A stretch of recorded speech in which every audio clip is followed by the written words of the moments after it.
If you'll call the roll. Okay.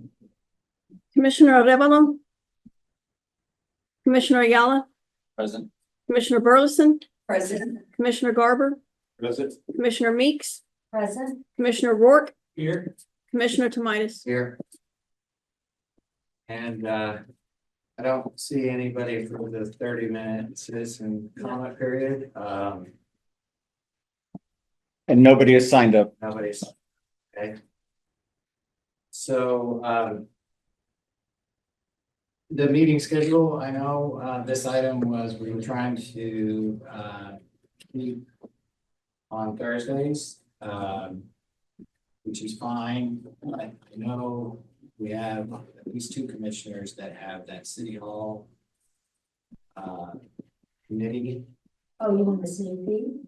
No, it's relocate city hall Oh. relocation or rebuild or whatever committee, and that's on the 20th of March. And then I have the also that same night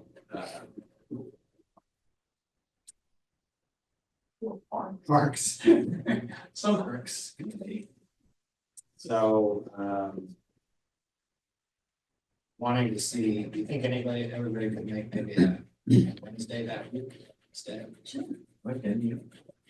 So what day is it? Yeah, it would be like the 9th. The 19th. You guys have Tuesdays, I got Thursday.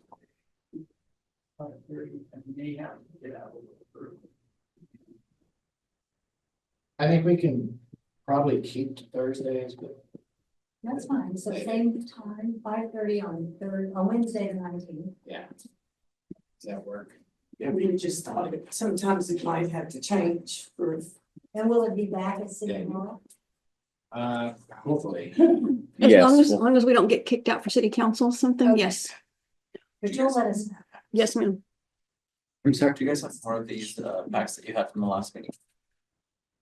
Hold on. With the charter? Yeah. I did not make any extra, I just had one.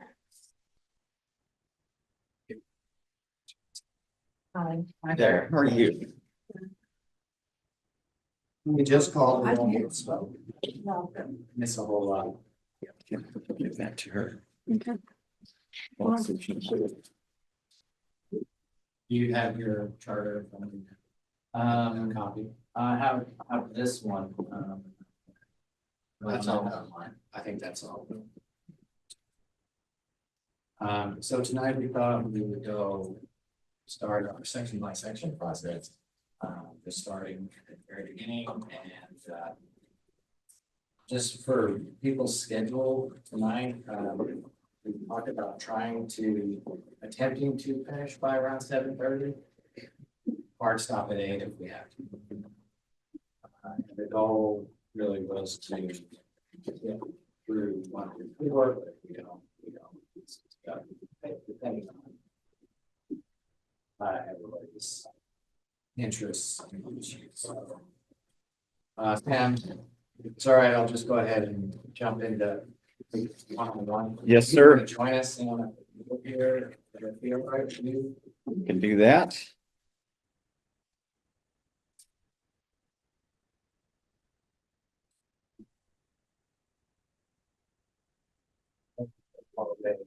Yeah.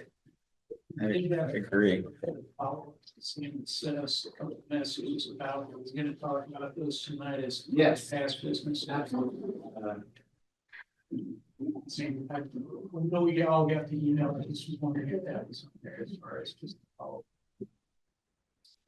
I think some of those items are gonna be kind of What are these supposed to be? within the sections that we're going through tonight. Okay. So we'll take them out when we're at that section. And that would be, I think, helpful. Thank you, Sam. I appreciate it. That's a great idea. Toss across the room. So I was gonna ask you, Sam, if you would just give us as we go through a very brief summary of each section. Starting at file 1 and move it through, and then as commissioners, we'll just, as we go through each section, we'll give just the explanation. a real short explanation. And then we'll see if there's any interest in or questions about this. That works for me. That's works for everybody. That's all right. So the first part is sort of on the mundane side, but the first part, of course, 101 is just establishing the charter, and the charter really serves the constitution of the city, which then everything flows from that. Our ordinances flow from the structure of the charter, and that's really just introductory. The form of government, we have a council manager form of government, and again, this is city standard for a home rule city. Most home rule cities have a council, the city manager, managing the day-to-day affairs of the organization. Some cities have a sort of a strong mayor form of government, where the mayor takes on greater authority over certain matters than the rest of the council. But where it works here is the mayor is generally sort of equal to the other council members, except for, of course, presiding over meetings, ceremonial functions, and then setting the agenda and things like that. But in terms of overall legal authority, the mayor is sort of equal with the other council members outside of those things. Can I ask questions? Absolutely. Or I don't Yeah. have any first. Go Okay, ahead. so is that in a charter, like the other cities where the mayor has more power, that's your end of the charter? That would be the charter. Okay, just clarifying how that happens with personality or if it's in the charter, you know, So- not sure. I'll just jump in. Are there any questions from commissioners on 101?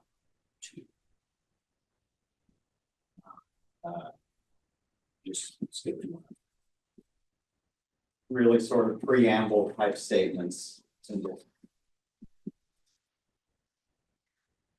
And then the statement of goals, those can change from time to time. You know, the city council recently went through their strategic goals, and sometimes they prioritize them differently. The same goals often appear over the years, but sometimes the prioritization may shift. For example, like one year may be environment, another year may be economic development, things of that nature.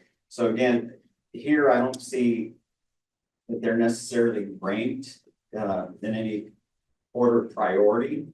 It could be perceived as that, perhaps by the way they're ordered, but I don't see that it actually has a legal significance by the way they're ordered. So again, this commission would have the authority to say, you know, we want to add something to this, or we want to remove something or reorder them if you think that listing them in order changes their significance. 103 was, I guess, significantly updated at the last process, charter process. As Sam said, if I remember correctly, nothing was numbered. It was just, it used to be several long run-on sentences.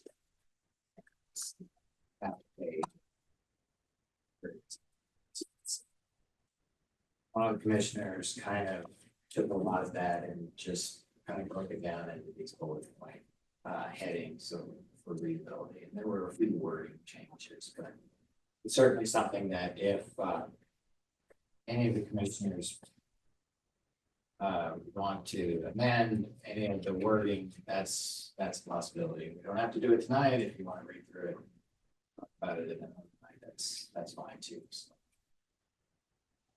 For right now, though, is there anything on 103 that anybody wants to delve a little deeper into? Yeah, put a note, because on affordable housing, promotes affordable housing, and I just put a note there about the definition. Because we talk about that a lot, and it's, you know, you've got whether it's affordable housing or where, you know, where that lies for people. So I don't know, it comes up a lot of times in the elections, and you know, and everybody is for affordable housing. Well, how are we defining that here? And it can be, it can be, it was just, that was my note I just wrote down. So that was just. Did you have any suggested language for it at this point? No. That, If you come up with any. we'll do that. And would your suggestion, if you look at that, would it be under place or people, or do you? I'm okay where it's at. It's just, it promotes affordable housing. Okay, that's a very, what's affordable? It is, you know, it is what first comes to mind. And, okay, so if you're promoting affordable housing, I don't know, and most of these are pretty generic, so maybe, you know, I don't want to get into that. It comes up a lot of times in the discussions, and that's all. That was just okay, what is our definition of affordable housing? Maybe it's somewhere else. I don't know. I just, it was a note that I wrote down. That's all. And that is something that council does tend to get into. There have been a lot of discussions about affordable housing, and some of that has come up in council priorities over the years. So, you know, the charter does tend to be more high level, bird's eye view, and so when the council gets the ordinance phase and setting their strategic goals, sometimes they set up those definitions there as well. Because that can evolve with various councils as well, but Well, and the city changes too, the needs of the city. I think it used to read. Quality. Quality and affordable.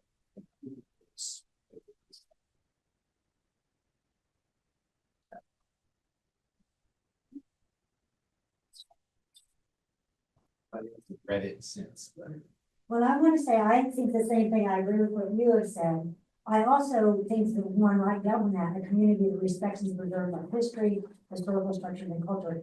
What does that mean? How do we define that? But that's when I realized this is a bird's eye view, and the Yeah. definitions are probably going to change with the times, with what the city needs. So I'm okay if we don't try to pin it down, because even if we come up with a good one we agree on, it could change. So I'm okay to say the bird's eye view. More than likely change. Yeah. What we see in And I understand what about you're the, saying. yeah, I understand about the 30,000 foot.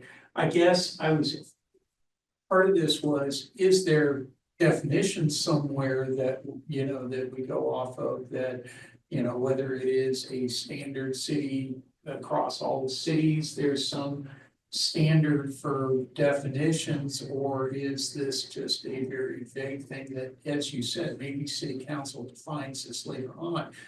It's just, again, you're right, it's a 30,000 foot view, and it kind of sets for council and sets for everyone, but when you get down to the nitty gritty, who defines There this? is a difference between affordable housing with a lowercase a and an uppercase a. Yes, yes, So I think this was left lowercase for a reason.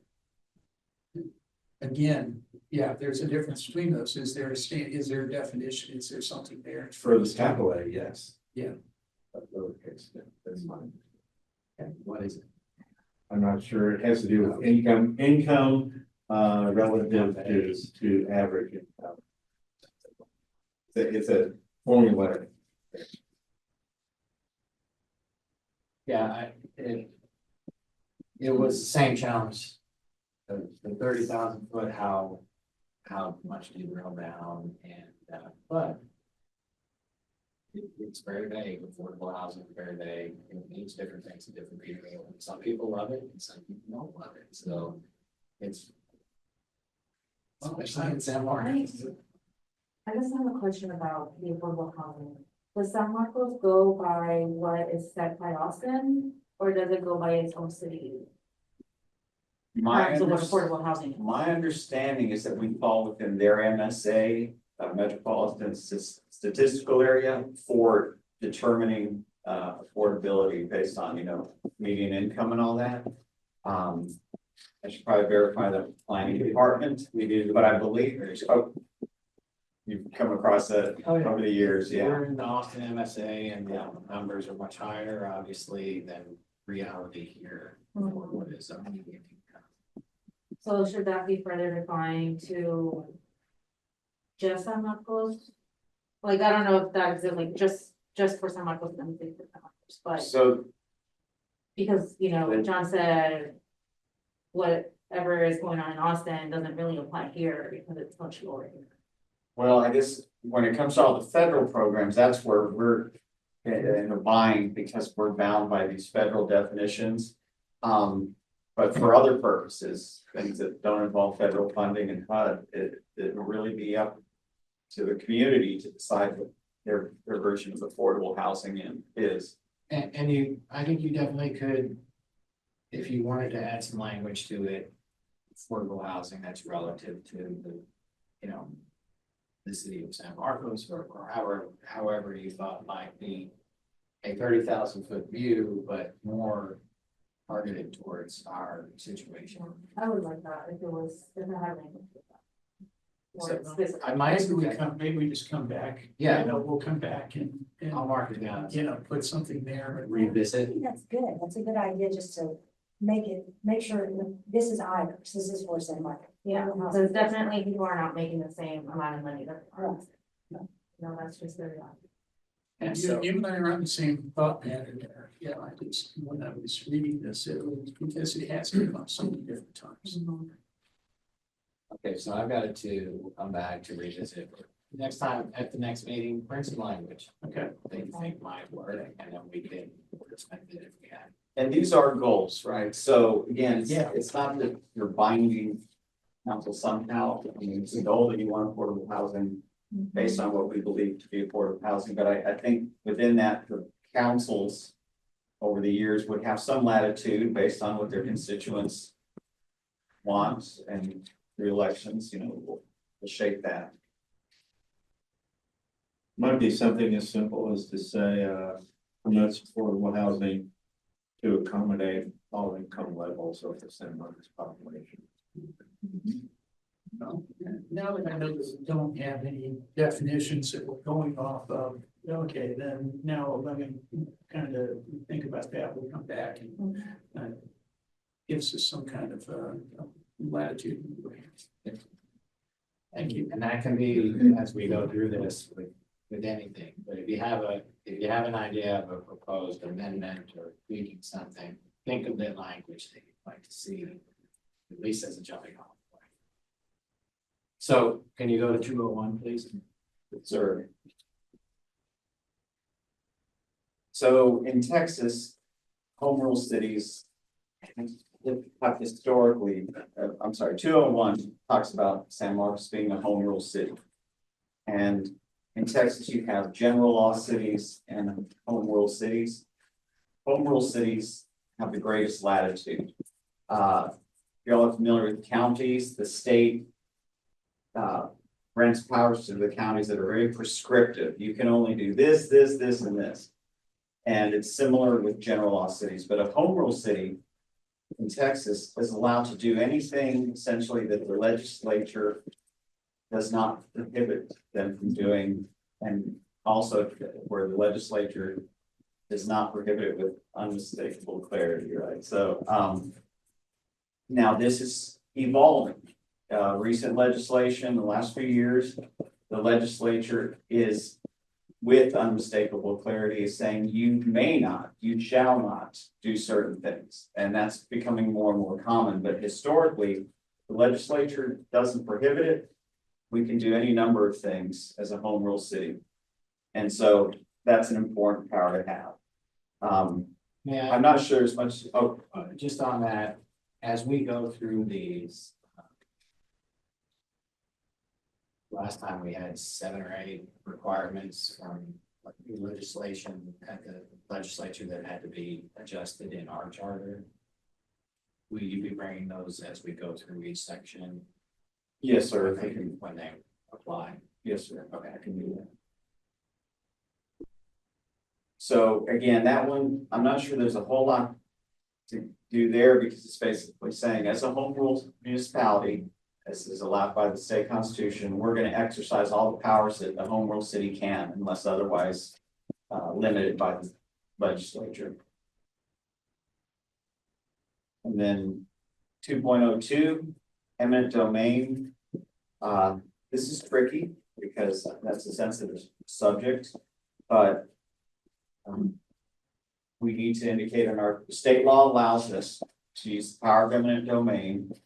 Which basically means we can condemn private property for public purposes. And the most common thing you'll see with that is for city's infrastructure, roadway, drainage,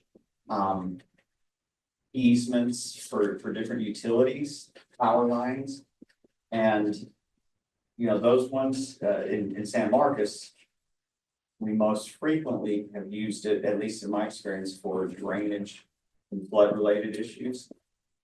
We've had some councils in the past that have indicated they don't want to use it unless it's related to things like flooding and the basic, you know, infrastructure needs of the city.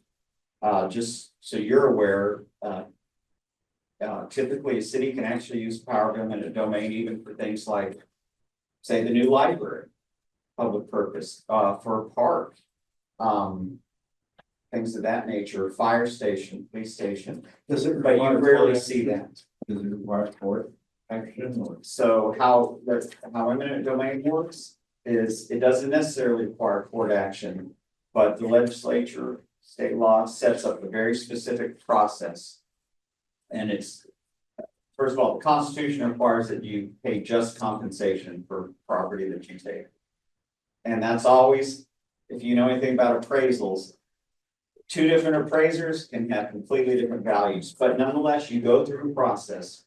The city is required to make an offer based on an appraisal. And the owner has the right to see the appraisal and has a certain amount of time to object or accept the offer.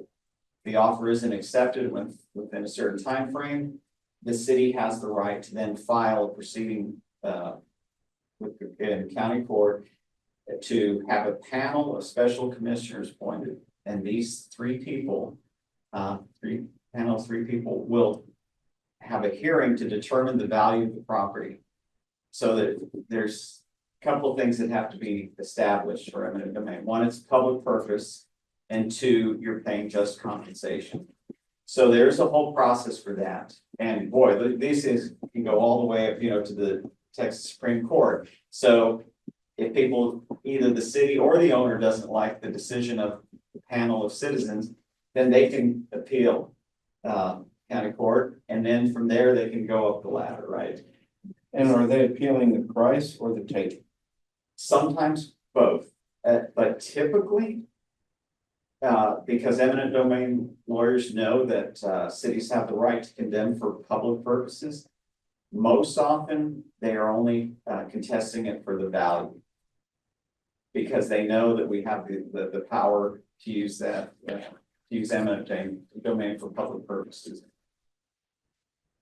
But it's dicey, historically councils try to avoid it, and the city tries to avoid it except as last resort. Is there any?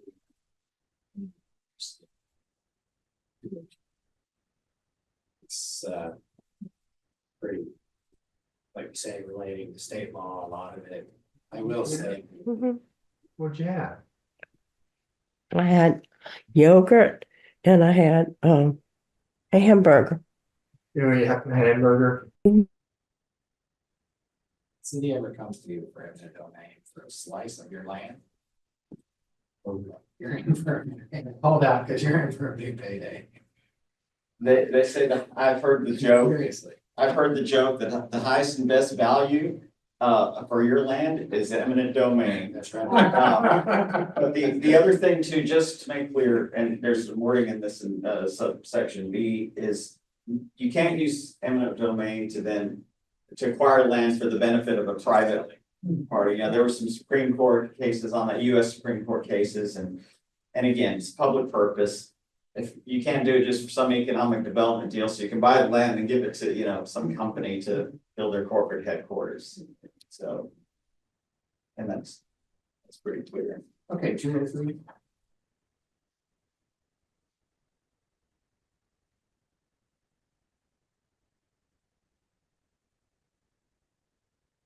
So that one talks about our corporate limits, and this one is interesting because, of course, it says in accordance with applicable state annexation laws. Again, again, I don't know, there's a whole lot that we can change there that's gonna be useful. Because it is true, we can grow our boundaries and we can shrink our boundaries. But what has happened with the last legislative session is that the legislature has now given people the ability to opt out of our ETJ. Is everyone familiar with ETJ? And historically, what the ETJ was, it was an area that sort of planned for the future growth and expansion of a city. So if somebody's in the ETJ, then, and they're contiguous to the city limits of the city, and they want to use our water, whatever, they want our services, we can annex them and we can then levy, property taxes, and we provide all of the services to that area. But now, the legislature says all you have to do is submit a form. If you want to be released from the ETJ, and within 45 days, you're automatically released. So now that limits our ability to annex. So again, yes, we have the power, but the state law can limit powers that we have under our charter. And I would recommend, of course, that we just keep that, because to the extent the law allows it, we always want the ability to control our boundaries. And there have been, I think y'all have been around longer than me, situations where we have disannexed areas, I believe. Well, I was gonna ask, when you say they want to be released from the ETJ, where do they go? Where do they get classified as? Well, then they're just in the county and they can develop under county regulations. So it's similar to Sunfield, over there in Utah, where they're not necessarily considered part of the state, and they have their own like district that they kind of pull from. Well, and then that's a whole other area. So municipal utility districts are cropping up all over Texas, by the way, not unique to here. We just happen to be in fast growing area on the I-35 corridor, but yeah, so those folks are essentially creating their own version of a local government in the county. Now you can have in-city municipal utility districts, but there's almost no benefit to the city, right? Is what they often want. They don't want any interference by the city until about 40 years in, when their infrastructure is all starting to decay. And then they're like, city, we wouldn't mind if you want to annex us and take over maintenance of our infrastructure. That's what SEMA's doing. No, ma'am, that's a completely, I don't want to say completely, it's a different deal. They are not creating that. If you're in the ETJ, and I'll give you an example, we had a little flea market we were developing just south of Lockhart, we were in the ETJ. And certain laws applied to us because they didn't want you going off, and then when they did bring you into the city, that you were totally off doing something different. And so that was the big thing, was that we had to, there were certain things that we couldn't do because we were in that ETJ, we weren't out in the county. Because whenever the city of Lockhart decided they wanted to go that direction, they wanted to make sure that we were compliant. And so that's how that kind of thought. And in 204, that's all relegated by the state as well. Annexation. Yes, sir. And I'm not aware of any limited purpose annexation that we've ever done. We're either all in or Yeah. Well, if there's no need for any amendments on 204. Oh, yes. Jump into My only amendment would be to remove where it says him or his. That is kind of their 6 rows above the last line, what, where it says, in every session, evidence shall be deemed to be a citizen of the city in connection with the ordinance, regulation, or action, which is where the rest should be applicable to him and his property. Are you on page 4? Yes. Yeah. Yeah, it's 6 lines from the bottom. so what's a common, and I even do ordinances this way now, I tend to write, I use the word there. Kind of generically, It's whether which is. Oh, okay. I'd be open to doing that as a. And I'll give you an example. Just today, we had an ordinance I worked on for next week's agenda, and it was talking about the city manager. And it was real common to say the city manager is, you know, usually all this. And you could say, or the city manager's designee, or, you know, but what I've been doing is the city manager or their designee, but something neutral like that. And that's something we could actually do a search for throughout the document, if that's, As a blanket, if that's something y'all are interested I in, would be certainly look at that. Yeah, I bring that up because, you know, Rusty says, it's not just yeah, just. in this section, it's in other sections. Is that generic there? Yeah. That's weird. Yeah. Him or his. Yes. Yeah, I think it goes back to. that one. I mean, it's just There. things have changed over the past 10, 15 years, and that is now the standard. And, you know, we are updating, we are doing, it's a typographical. So just a blanket change to the entire charter. Can That's you research desired. that and then Yes, sir. bring us back all. Yeah. All references to it and then, but I'm not hearing any opposition. to This, No, no. I'll say this would be. This one we have and any other ones we can take a look at. But yeah, that makes good call, good catch. I did not see that. That would be him or his now, or his or her. If you- All right. Is there a his or her? Not in this one, in other sections. Do we want to talk about now what we want that to be, or do you want to bring that back into? I'd like to see the other ones. Yeah, too, okay. How they're written. Is there a his or hers? Um, I mean, you don't have to point it out. Have you seen any? Yes, the same. I've never seen blind. I'd like to see the context of this. This one seems so weird and his. Yeah, I know, and page, property, and page 27, We there's looked that. at these ones. Yeah, there's a good amount, like I know 27, it says, or maintains his principal place of business in Texas. There's a lot of his. Yeah. Okay. big cat. There's- Yeah. It's first search and highlight. We might be able to broad, approve all of them. Okay. Number two is have his or her physical address for at least a year. You want me to see it? Just, I'm jumping ahead a little bit, so would that be if we do a blanket correction, would that go on as, would we have to do a vote on each section, or would that be as a, I think we could present it as a one approval, as long as it's explained adequately. And, you know, I'll have to, getting closer to how the ballot wording would look, I'm thinking we might actually have to reference by number, the reference, not actually have to print the whole thing, but just the section number that would be affected by it. that's kind of where I was just jumping ahead. Yeah, it's a de minimis change in terms of the language that I think we've had this situation before.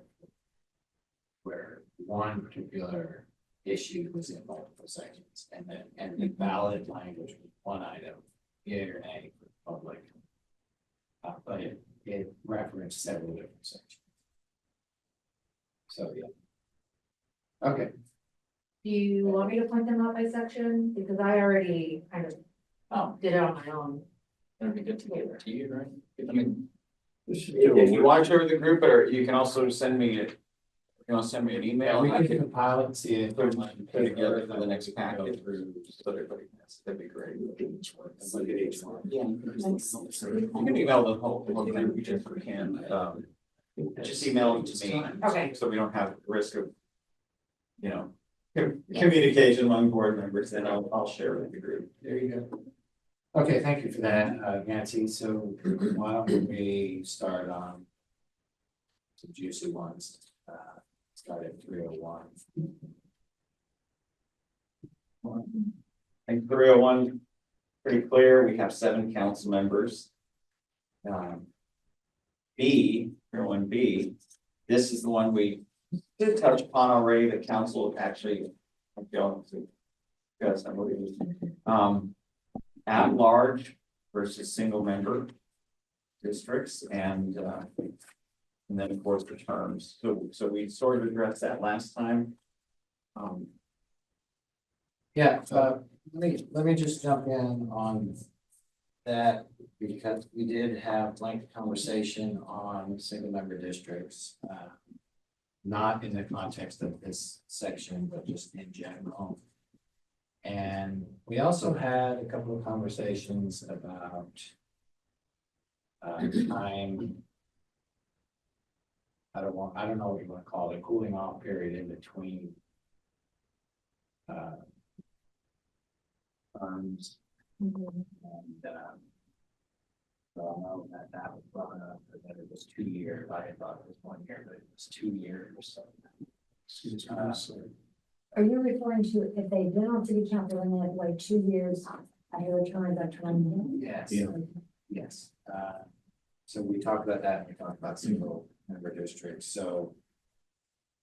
I'll just throw it out there, is there any additional conversation, say, on single member districts that anybody wants to bring up, that they, go ahead. Yeah, so I spoke to a good amount of individuals as to the reason behind going to a single member district and how the change came to be over time, right? Obviously, in the 1800s is when a lot of the changes to the at-large system came into play. And it was made on purpose, right, to disenfranchise and to keep certain members of the Black community, right, to not be able to vote. I think there is definitely, as it stands right now, according to the University of Chicago, it's about 68% of cities that still run a at-large system, right? But it's still trending downwards because historically speaking, before the 1800s, it used to always be single member districts. And I want to say that I know that the biggest argument that people have for it is that it'd be difficult to find someone to run within that district. I do find that in a lot of cities where that has happened, the city council has taken on making sure that they're speaking at community events or that they're putting information down to say like, you should be the next, blah, blah, blah. We need someone from here. We need to be able to post in town hall or anything like that to bring in folks from the area. And that I don't think it should be enough to say, we won't be able to find someone from there, right? Like we cannot base our government based on on this pessimistic view of whether it's gonna happen or not. We need to let it happen, right? And allow for things to happen naturally. And then once it comes to that point, we just need to know that we're trying our absolute best to make sure that we're getting somebody from that community. Because I find it difficult to, and correct me if I'm wrong. I live in Blanco Vista. We could have everybody from Blanco Vista run, right, technically, win, and then pass, and city council and make decisions for the east side or the west side, which are very different communities. And I think that's problematic. And I know that we talked about time and we talked about, how to properly, but it's been done before. This isn't like a brand new thing that's not been done, right? So I think it's better to get with the times, be ahead of it now rather than think about it. We did this too late, right? And now we're in a situation where disenfranchising folks without wanting to. Did you, those printouts, did you put them on the table where we had the numbers for the single member districts? No. The last say. They also got an Remember that email? And we printed out the hard copies? Yes. The hard copies, yes. In fact, there are areas being underrepresented, but I don't think there are. So we asked last time for Sam to go off and to look at the cities, and you sent us a list of those cities that in the area that were comparable. Yes, sir. I think you have the populations with us as well. Yes.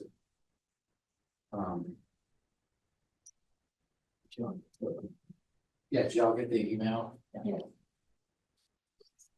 Yeah, I have a nice feelings on it.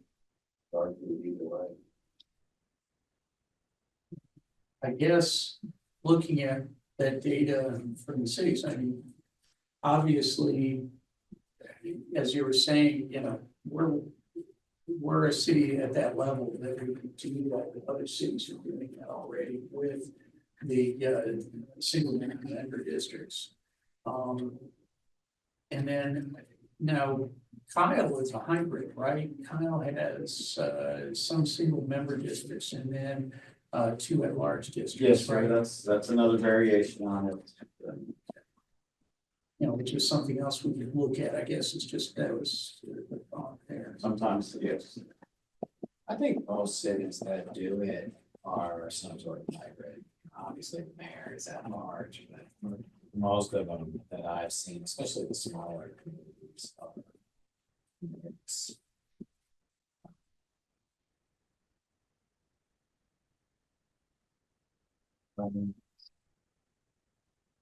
No, like Jim, I'm mixed on this. I think it is probably time for us to start looking at that you brought up, you know. I think there's a lot of change. How long it would take and how we would do that migration, I think is probably a big question.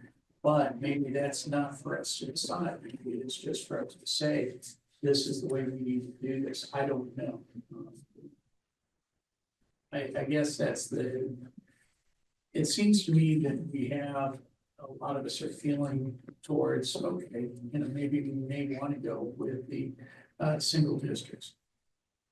How do we get from here to there? And is that our issue to worry about or not? I guess is my question.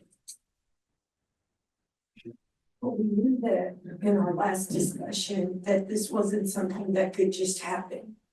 It would take, what did we say, maybe 5 to 6 years? So if you're looking at something that long, then maybe it is time to put it to the ballot to let people see, is this something that the citizens of San Marcos really want? Because no matter what the 7 of us say, what is it that the community is really thinking? Because I just remember that when the school district did single member districts, my mother and a lot of them were really involved in that. And to this day, she said she regrets that she ever went along with it to this day. Because we were never, ever able to be represented again. And she, to this day, will tell you it was the worst, she told you it was the worst thing she ever did. So she didn't like them, and that was somebody that's totally political and understood how things work. Things change. I just don't know. I have mixed feelings about it, and I think that, and people that I talk to, a lot of them don't want to see that happen because they said, okay, you have someone over here in this district that might want to run, but there's somebody that's way better, way more qualified over here. They can't run because they're not in that district. That it should be at large, but that's just what I've been hearing. So are you saying that you think that we probably ought to put this before the voters and decide? And them decide, because it's a big issue, and if people are really thinking to go in this direction, it's not gonna happen overnight, so there would be a lot of things that would need to be done. So like you're saying, it's, you have to start now. You don't wanna be in a position, if this is really what people want, then you don't wanna be in a position 6, 7 years down the road and we've done nothing, if that's actually what people want. But I don't know. The people that I talk to, they don't like the idea of it. If it was on the ballot, would we have to say how many districts? Where the districts are? See, here we No, go there's back. no way we can do that. I mean, Right, I don't, there's no way that in this charter review Right, ballot right. process, I don't think there's any way to determine that. And so if it were on the ballot, I almost feel like it would have to be non-binding. It's Yeah. a sense of community. But go back to what you said the last time. Well, If council was really serious Yeah. about this, Huh. they would have worked on it, because this is not the first time this has come up, from my understanding, am I wrong? well, I want to read to you what the recommendation of the last charter commission was on single districts, and this was from May of 2021. Motion was made by Commissioner Sparks, seconded by Commissioner Kelsey in submitting the charter's final report to the city council that the commission requests the council to take appropriate actions to study a possible transition to single member districts, either in whole or in part, with appropriate levels of community engagement and appropriate professional expertise as deemed necessary to inform future consideration of the charter review amendment in time for the 2025 election. The motion carried the following vote 6-1. So we're kind of, at least in my mind, at the same place because we don't know. I felt back I'm then. of this, let's force the hand. If you've already done that. You know, this is where I'm like, let's force the hand, let's get it, why- put it out there. How do you- Okay, then put it out there, something out there for the people to go. Yeah, but But they did that now last we go to time. It's the council. final Yeah. say. Why didn't council even put it on the agenda once? Yeah. In 4 years. But because it was gonna take work and they were gonna have to do a lot of, I'm not being disrespectful to council now, but not by any means. All I'm saying is it was gonna take work and it was gonna have to be research and all these other things that I think that you said would have to be done in order for this to happen. Or was I just? Well, there are a lot of things that go into this, and you talk about the 5-year process, because again, the Voting Rights Act and all other things, you have to make sure, establishing the boundaries, you have to retain demographers, you have to hire legal experts that specialize in this, but again, you're a recommending body, right? All you're doing is making recommendations, so nothing is, you're not tying any hands, you're making recommendations, just from the legal perspective. We could do something similar to what they did before, so that maybe then they would take the initiative to actually maybe start the process this time. If that's even what they deem they want to do. We didn't say for the second time. That's what I was gonna say, Yeah, add the charter commentary to review. say, we were concerned to note that this had been recommended in 2021 and still nothing had come from the city council, so we would advise and strongly suggest once again, right, to show that like, we're not necessarily happy with the inaction, right, and that we noticed that inaction, and that we would like there to be some movement towards properly studying, right? We're not even saying like implementing. Well, do we think that maybe this had something to do with the cost? I'm curious, because I've heard that this can be extremely expensive. And at the time, we were dealing with COVID and all these other things that I think this was probably a back burner. So it might be just one thing to give a refresher, but not get in the weeds with it, because I think during that time, what could you do? It was COVID, right? Or It was COVID and this was all done by Zoom. That's fair. I mean, as an educator, I taught during COVID, I can tell you that nothing happened during 2020 to pushing 2022, right? So exactly. that is a fair So I argument. get, they do get. But A little reprieve. a little bit, but my point is, for those, I mean, at any time, any discussion item can be put on by the parent anytime, in any meeting, or 2 council members, in any meeting. And what did we say? There's 22 meetings a year, at least at this point, so.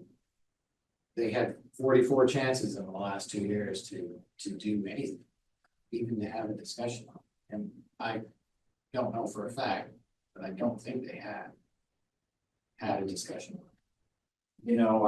I didn't do all the council meetings during that time, so I couldn't say with certainty where they did or not. I'm not recalling it. It would keep. Anybody else have any comments? Well, I just want to say, I don't think we should try to ascribe why it wasn't talked about. I think we just need to know it wasn't talked about. There may have been financial considerations. This is not the way we want to spend our money. I know we're in a financial crisis currently.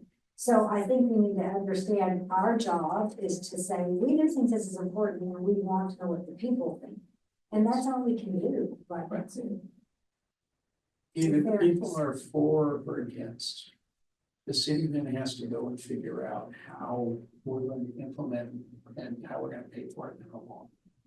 And I do think we need to bring this up to the people to decide, because I think you're right, you know, there's a lot of feelings out there that go beyond this.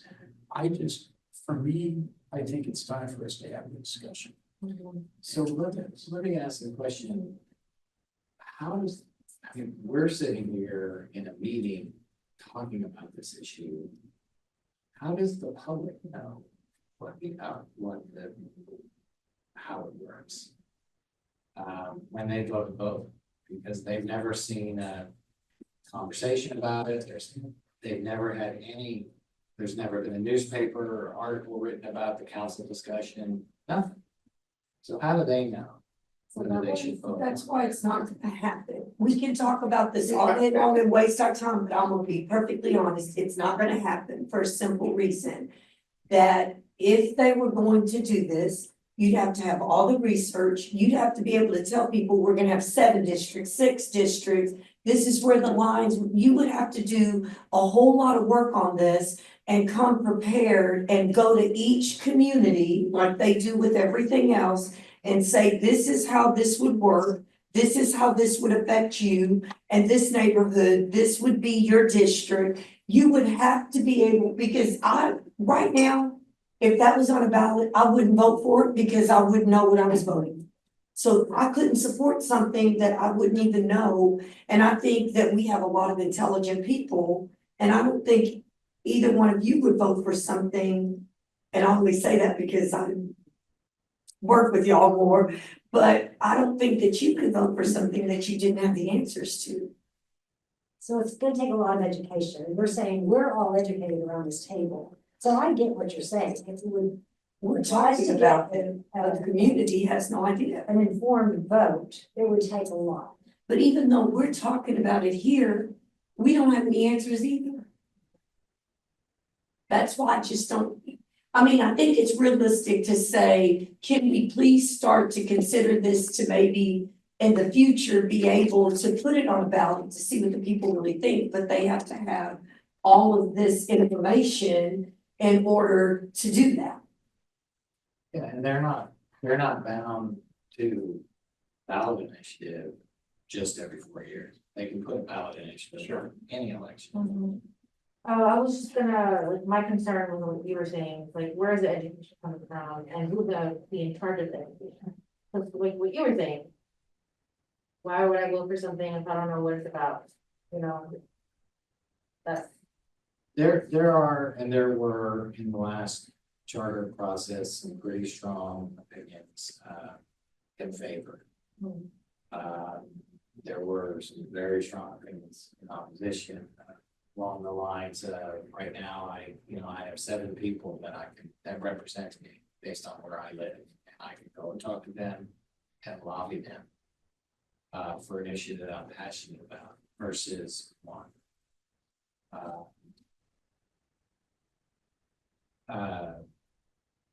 I heard that. I heard a lot of conversation about commissioners from council members from one district, 2 council members from another district, that when you're in the council business, there's only one thing that matters, and that's the number 4. If you have 3 friends, you're gonna get what you want to accomplish. And so the concern that I heard was, well, I have 3 friends from 3 different districts. I'll vote for anything they want, and then my district will get anything I want, irregardless of whether it's best for the entire city or not. Because let's face it, we're not that big. We are not Austin. We are not. Our issues on the east side of town are very similar. I mean, we all have flooding issues. It's very similar. We all have housing issues. We all have sidewalk needs, street needs. you name it, and, I'm not saying there's no difference. No difference. But it's not like we can't. Personally, I always took it as a badge of honor to attend meetings in every part of the city. I wanted to, you know, I thought it was important, and I felt like it was important to learn the needs of all the different sectors. How many sectors do we have? 6, isn't it? I think, yeah. Because think about it, you're just worried about, you have a council member that's only worried about their sector, but you have all these other things going on in the city.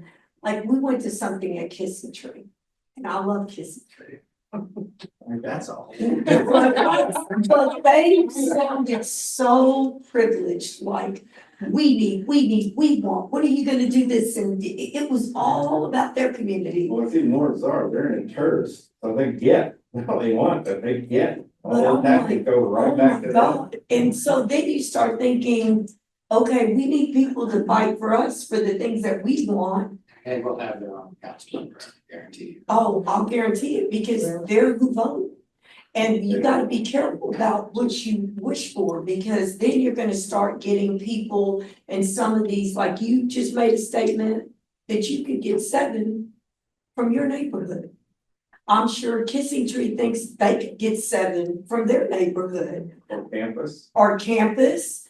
Then you run the risk of, what's the one off of 35 with the school, Trace. Grace? You start getting these big communities, SEMA, and you're in trouble because they want to do what they want and they're only concerned about their people. We need people from all over that are good, run at large, have to run at large, don't just run in your district. And that's what I think people in San Marcos are afraid of. Because now we have all these different communities that have popped up and they're just they're only concerned about their community.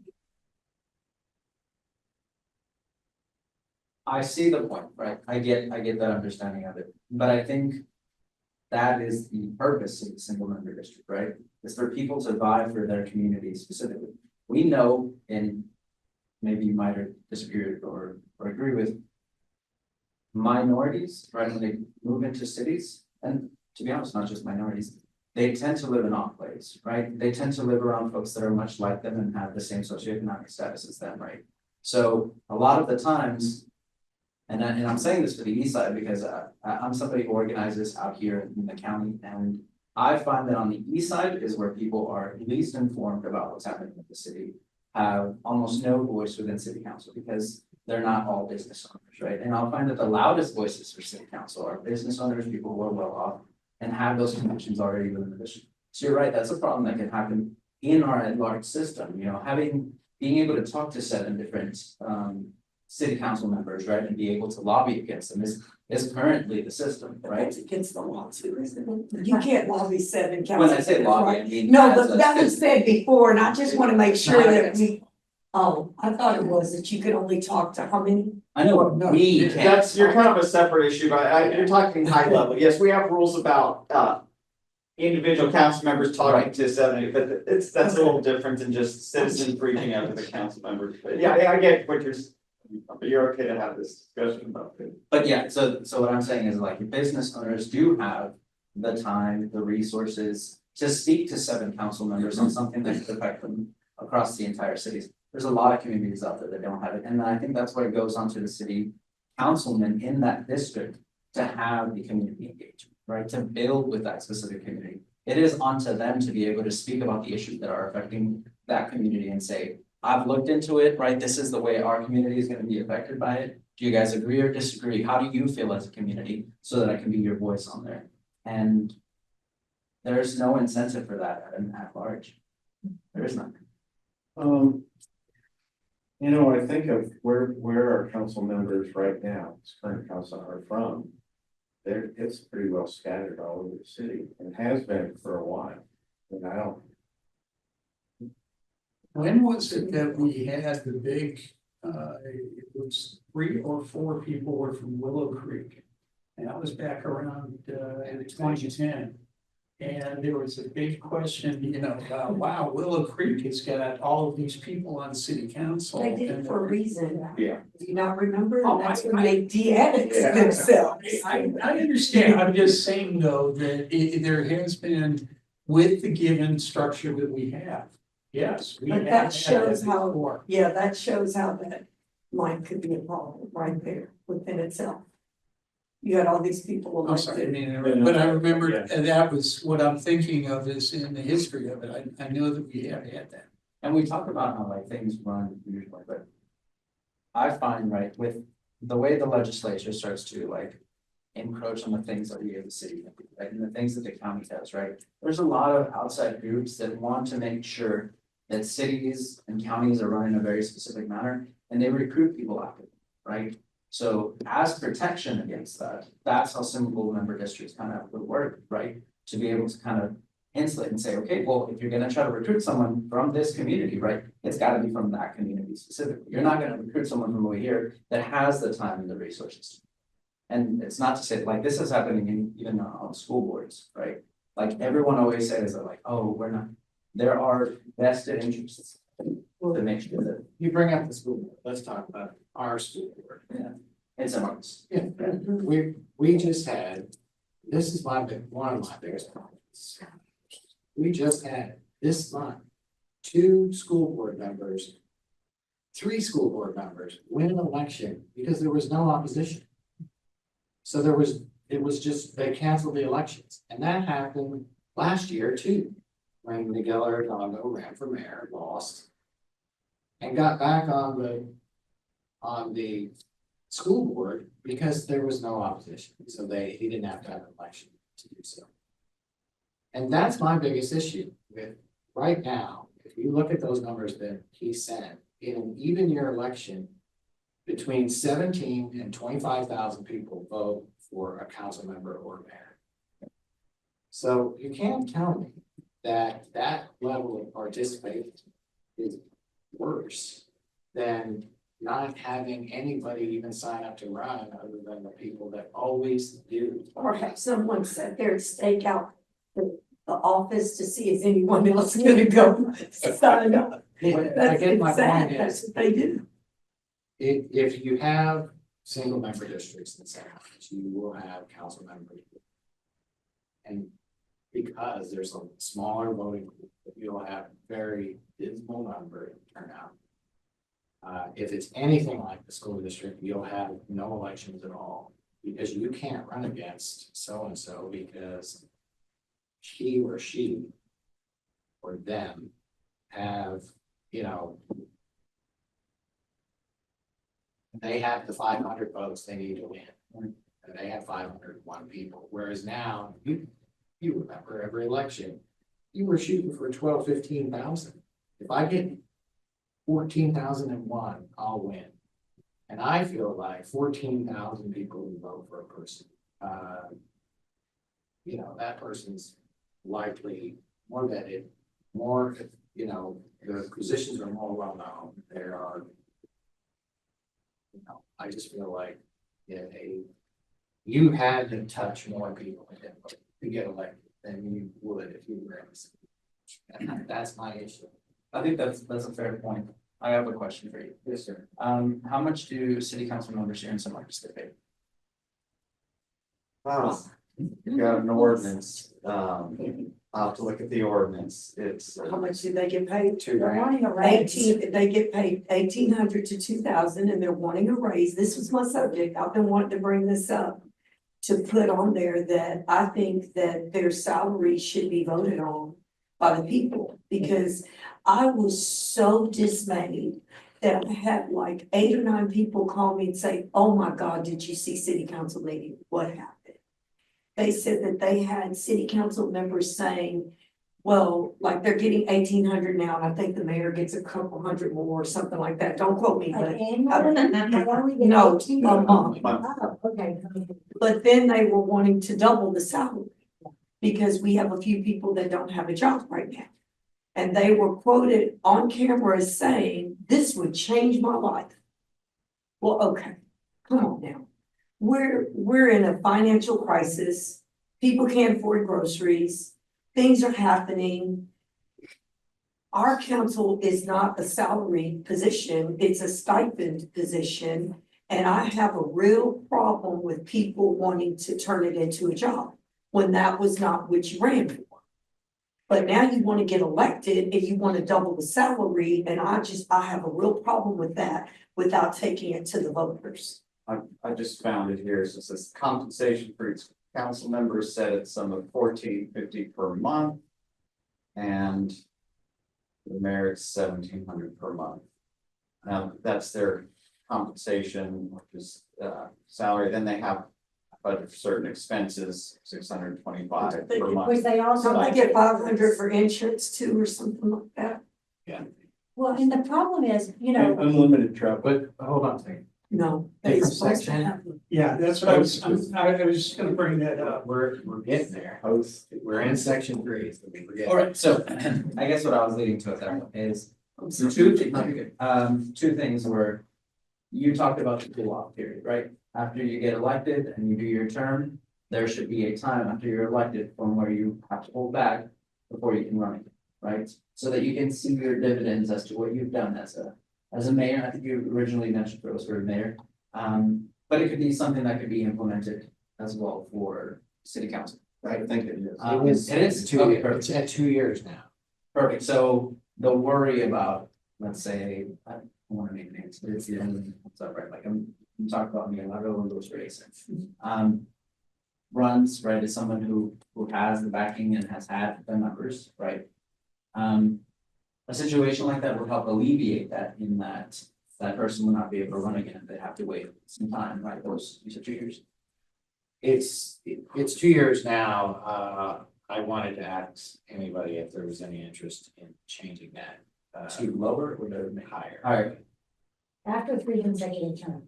That's what it said. But I think another thing here, it does say, I think, elected on or after 2024. So this, Yeah, which it shows, started in. right, so someone could have already had Set the clock. three terms and go another 3 without the waiting period, which, you know, you would ultimately want to fix it, but Well, you ain't gonna fix it anytime soon. the council member started in 2022. 22, okay. And then.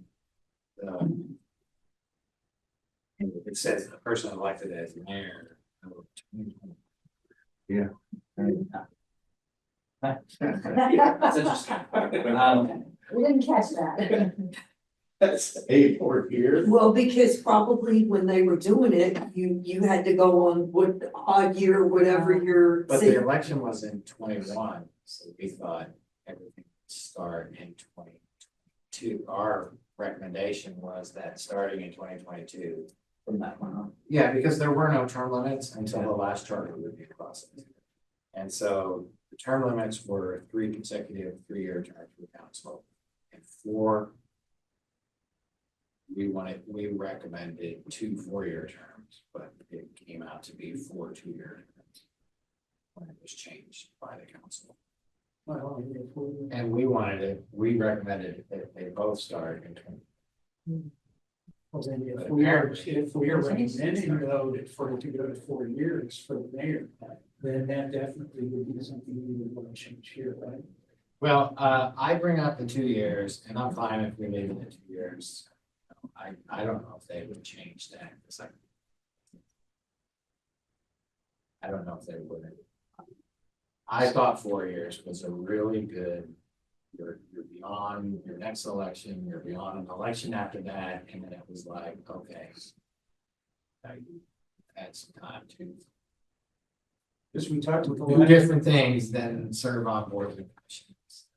Anyway, so, and it would likely be for all boards. and commissions. My problem with that, John, with Yeah. 4 years is, I think people, at different times in their life, you can do this kind of work. You've got the energy, you don't have young children at home. For many years, I was just raising young children. And I'm glad I used my energy for that. But that's my problem, is making everybody wait 4 years. I mean, I understand the cooling off period. So it should be a year even. Yeah, It I used to think be it's- here, they changed it to, we recommended 4. So is everybody okay with it still at 2? Yeah.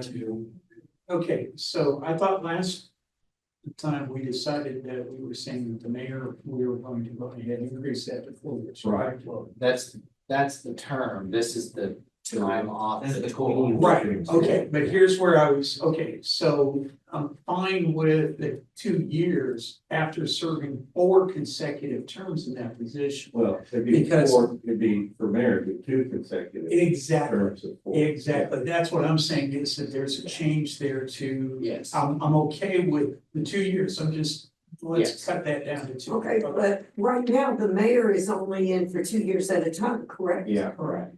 So if we change to 4, Which is what our consensus was. right, then rather than having 4 consecutive, that would be 16 Yeah. years, so that doesn't make sense. That's- That's, okay, thank you, that's where I was going, John. So do you think Yeah. that it should be for 4 years? It's more the So president. if the mayor, let's say that the city council took our suggestion, put it on the ballot, I guarantee it would pass. But let's say it did. So you're saying after a mayor serves 8 consecutive years. Then they were term limited out for 2, the way this is written, for 2 years. And could run again, let's say they ran again and got elected, for 8 more years. So 16 out of 18 years. Well, technically, they So only that's elected for I 4 kind of see years your at a point. time. We're saying, should the rule be different for mayors then in this case because of the influence that the mayor has? To make it then 4 years for the mayor cool off period? Yeah, I went back through all the mayor terms and there was only 2 mayors that served more than 8 years. And they both served 10 years and at different times. And I also realized that since 1875, it's been a 2-year term. Is that, Wow. but it also, the mayor used to be voted on by the city council. Wasn't voted on the city.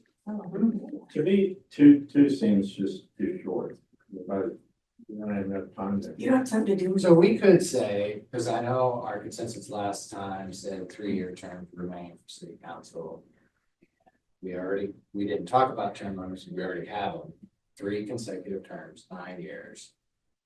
And then you'd have to wait a period of 2 years to run again.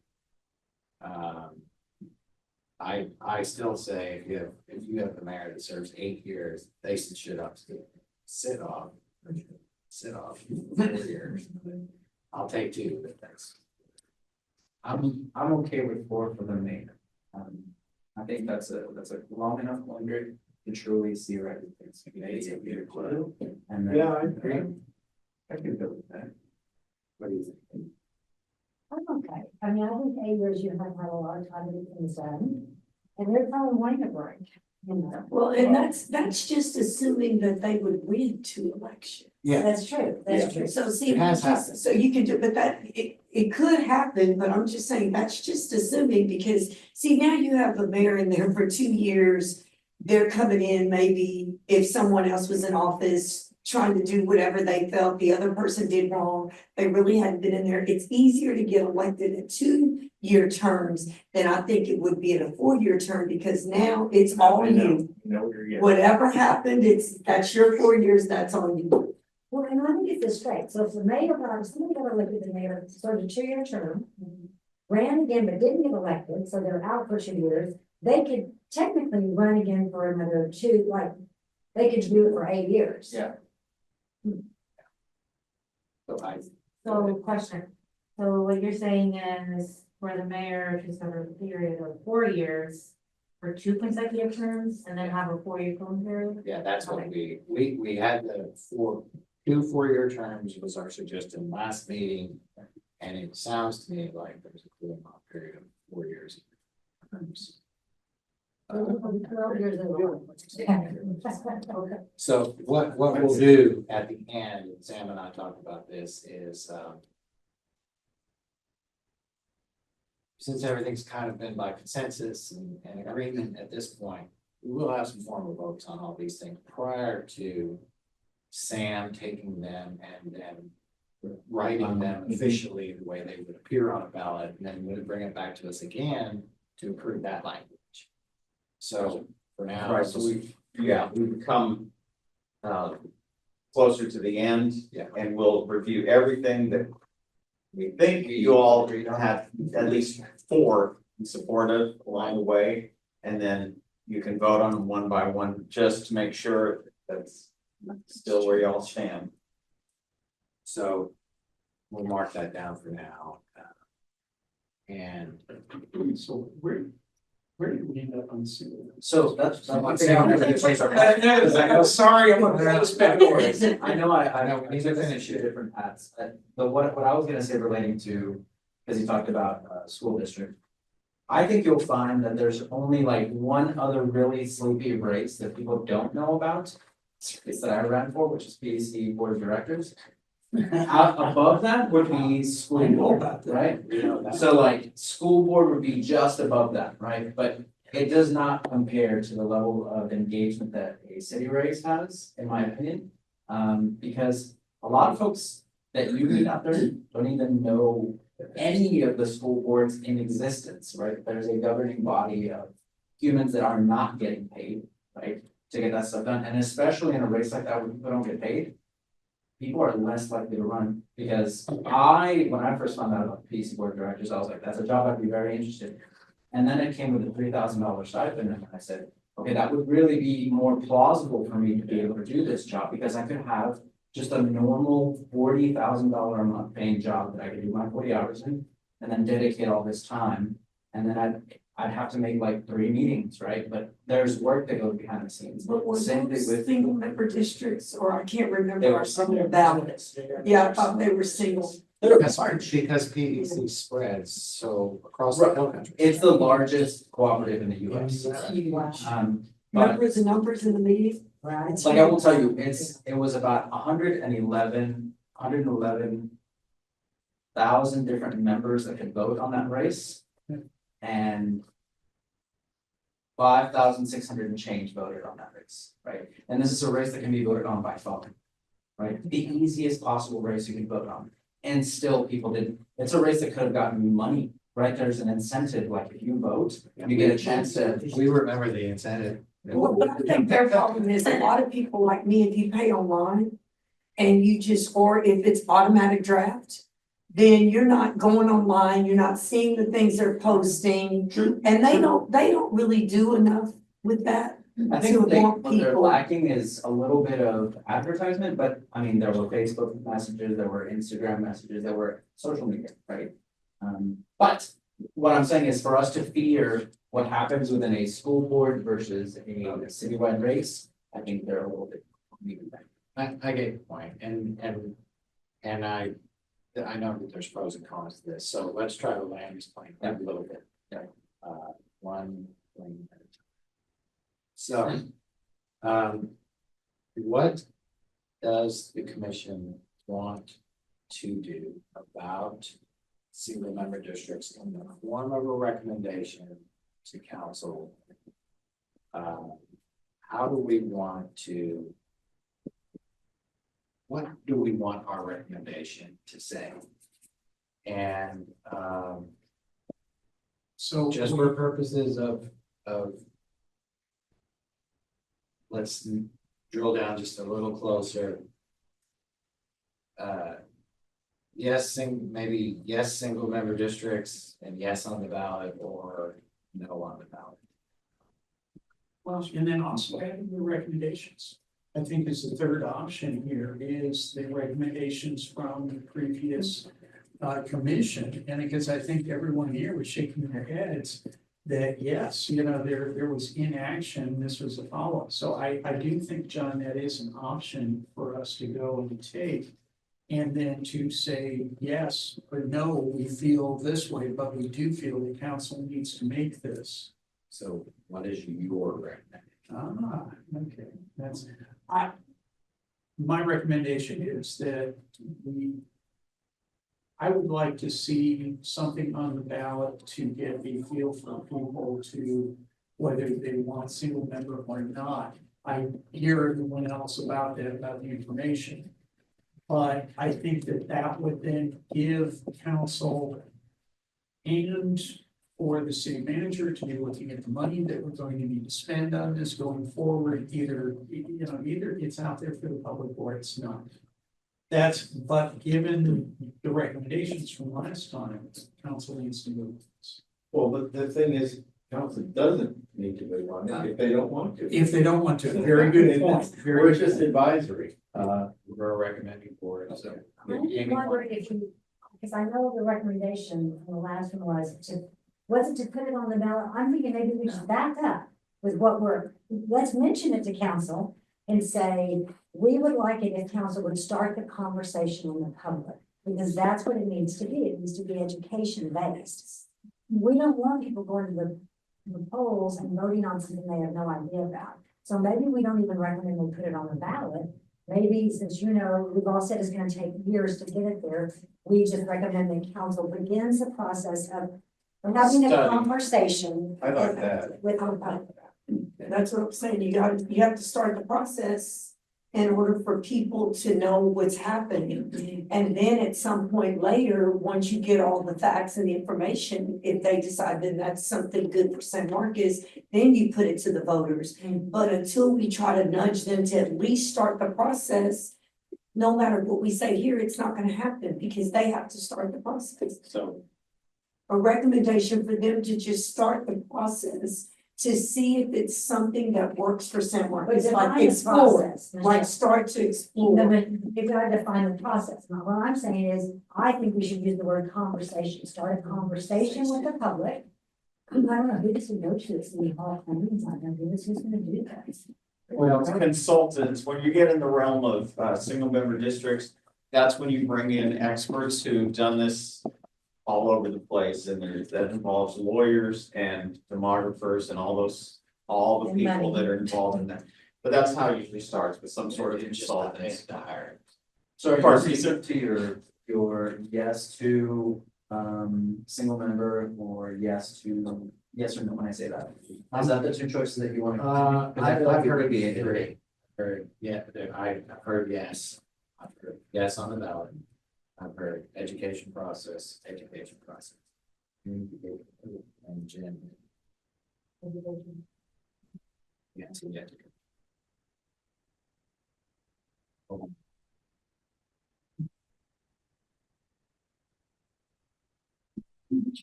I'm just voting on Right. But it sounds weird, I think I'm on both, education. That's okay, you can be on I'm on both. education and no. Yeah, like I know enough to know that I want it on the ballot. I also know that the community also needs to know enough to whether they want it on the ballot. So personally, as commissioner, yes, I want it on the ballot. And John, where do you stand? Well, I was on the education process, but that didn't work. I mean, I thought we were clear, but you made a really good point. This was in 2021. I mean, this was a different world. No, there was a lot more going on there. I couldn't see anything about that at that time. And that was, and there were a couple of council members changing, if I remember correctly, so it wasn't as quiet as everybody was on Zoom. One or two people in the meetings, which I'm gonna bring up. So I feel like I definitely don't want it on the ballot, only because I don't even know what it would look like. I'd like to see what we're voting on. The only way I would support it going on the ballot is if it were non-binding. And that would be just to get a taste of it. And I don't know how wise it is to have a non-binding proposition alongside of any propositions. Definitely. So is it a way to put something on the ballot that says, to ask the voters, would they like to begin the process? Like, don't say that we're gonna do single member districts, but is there a way to say that we'd like to explore? Like, would you be interested in the city starting the process or discussion on single member districts? I think Yes that or no? That would be. Yeah, Like an exploratory committee? well, you would think they would, yes, well, that's the logical place to start, right? I Yeah, was just gonna ask what you meant by non-binding, like this just No, but we've had a couple of non-binding referendums before. Some that passed and still never, it didn't happen, even though it passed. And then we've had a couple that, well, Cape's Camp. Just meaning that they didn't have to follow through, it's not binding, so even though you vote on it, it doesn't mean that they have to take action. Gauging exam, it's Yeah. gauging the poll. Oh, It's the property upstream of the dam, and we had a non-binding resolution or ballot language. Should the city acquire the land and make it work? Because there was a big apartment complex being proposed. You can drive by and see the big apartment complex, so now today, not that way, but it passed for like 75%. And we're still arguing about Cape Stamps, so. Still Well, I almost That's what I feel was like asking. that would be a good ballot proposition. Just, that's the only way you're gonna decide that one.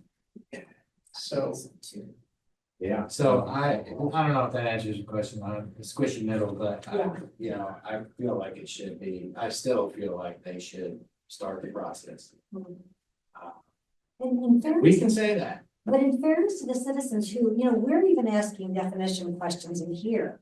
In fairness to our citizens, I think it's gotta just, as a teacher in me, let's just make it very simple. Yes, they Would should. you like, not even do, they don't even know what a single member district is, maybe they don't even understand that, so. Are you interested in, do you like how the city is run? Would you like to change how the city is run? I don't know exactly what language we need to use, but that's what we're really asking. Do you like the government of the city, or would you like to see it change? And maybe that's way too broad. But the language typically on these things is gonna be very legalese. That's It's true. going to say, are you for or opposed, or are you for? Voting yes means yes. The creation of single member districts for the election of city council members and mayor, that's what it's going to say. But would it also say, are you for exploring that? Exploring the possibility of single, that way it's not. Or learning It more would be about. non-binding at that point. The tricky part is going to your point, Mr. Chair, is the legalese part of it is when you're asking them, do you support single member districts? Remember, we have those hybrid cities. So there's a variety of ways. Well, do you want this version or that version? And is that putting the cart before the horse until you start to engage these consultants and get that community engagement to then start to refine the specific type of single member districts you want? So that gets tricky. Now, non-binding, I suppose, could be a little more generic. Are you interested in the concept? That's a little different for a non-binding. So the charter says at large. So it would require charter vote to change that. Another, I guess question I have is, with all these cities that I've done this before, and I'm sure so many cities have had the conversations we've had. Does the organization that they go after, right, these consultants, right? I'm assuming there's an aspect of them creating the education for these communities, right? Like, it could be that we ask city council to take up getting like an RFP or something of a consultant that focuses on getting the process started education. Because a lot of this, there's gotta be an educational component to it, right? Like, there's no way there isn't one. If there is one, I'd be so shocked there. So that's why I'm like, our ask could be get a consultant to start the educational part of it, so that we can move forward with that. I would. And then again, it's still. I think that's what It's on we're still them, right? saying, It's on them. that's what we're saying is that. But it recommending that they take action versus, I mean, we Think recommended that they took action. Yeah. No, it's. But like we say, that's a different time and What was the situation. language again? It just said, request the council take appropriate actions to study the transition to single member districts. That's so bad. But it wasn't. well, And let me- and that's where I'm saying, go back. And yes, I'm good with going back to council and saying, I'm in agreement with the previous, 2021 charter commission. And there is something in language talking about, well, you can only do it every 4 years, whatever. So it says in section 12.12 is at least every 4 years, the council shall appoint a charter review commission. So there's 7 citizens. So I believe they could have a commission convened sooner than 4 years on a special issue related to the charter. You know, it's challenging to put things on the ballot and it's One meeting. expensive, but it is at least every 4 years. But even if they did that, think of the community participation and the people who would show up for that issue. Weren't against, I mean, that would be helpful, right? For those commissioners, we don't have anybody talking anything. Since I know. So. Here's what I'm hearing. Tell me what y'all think about this. We do not have support to put this, to recommend this to go on about it with this group. But we definitely have support, I think almost unanimously, that there has to be some action taken. So that the public and charter review commissioners are more educated on this issue to make an intelligent decision about the future of how they vote. And that's what we should put. We're gonna write a strongly worded letter, a strongly worded paragraph about this, more so than on this one. That, you know, there's no excuse this time. It's time to take action on you know, the appropriate steps for what this single member district process would look like. So that the public can, and.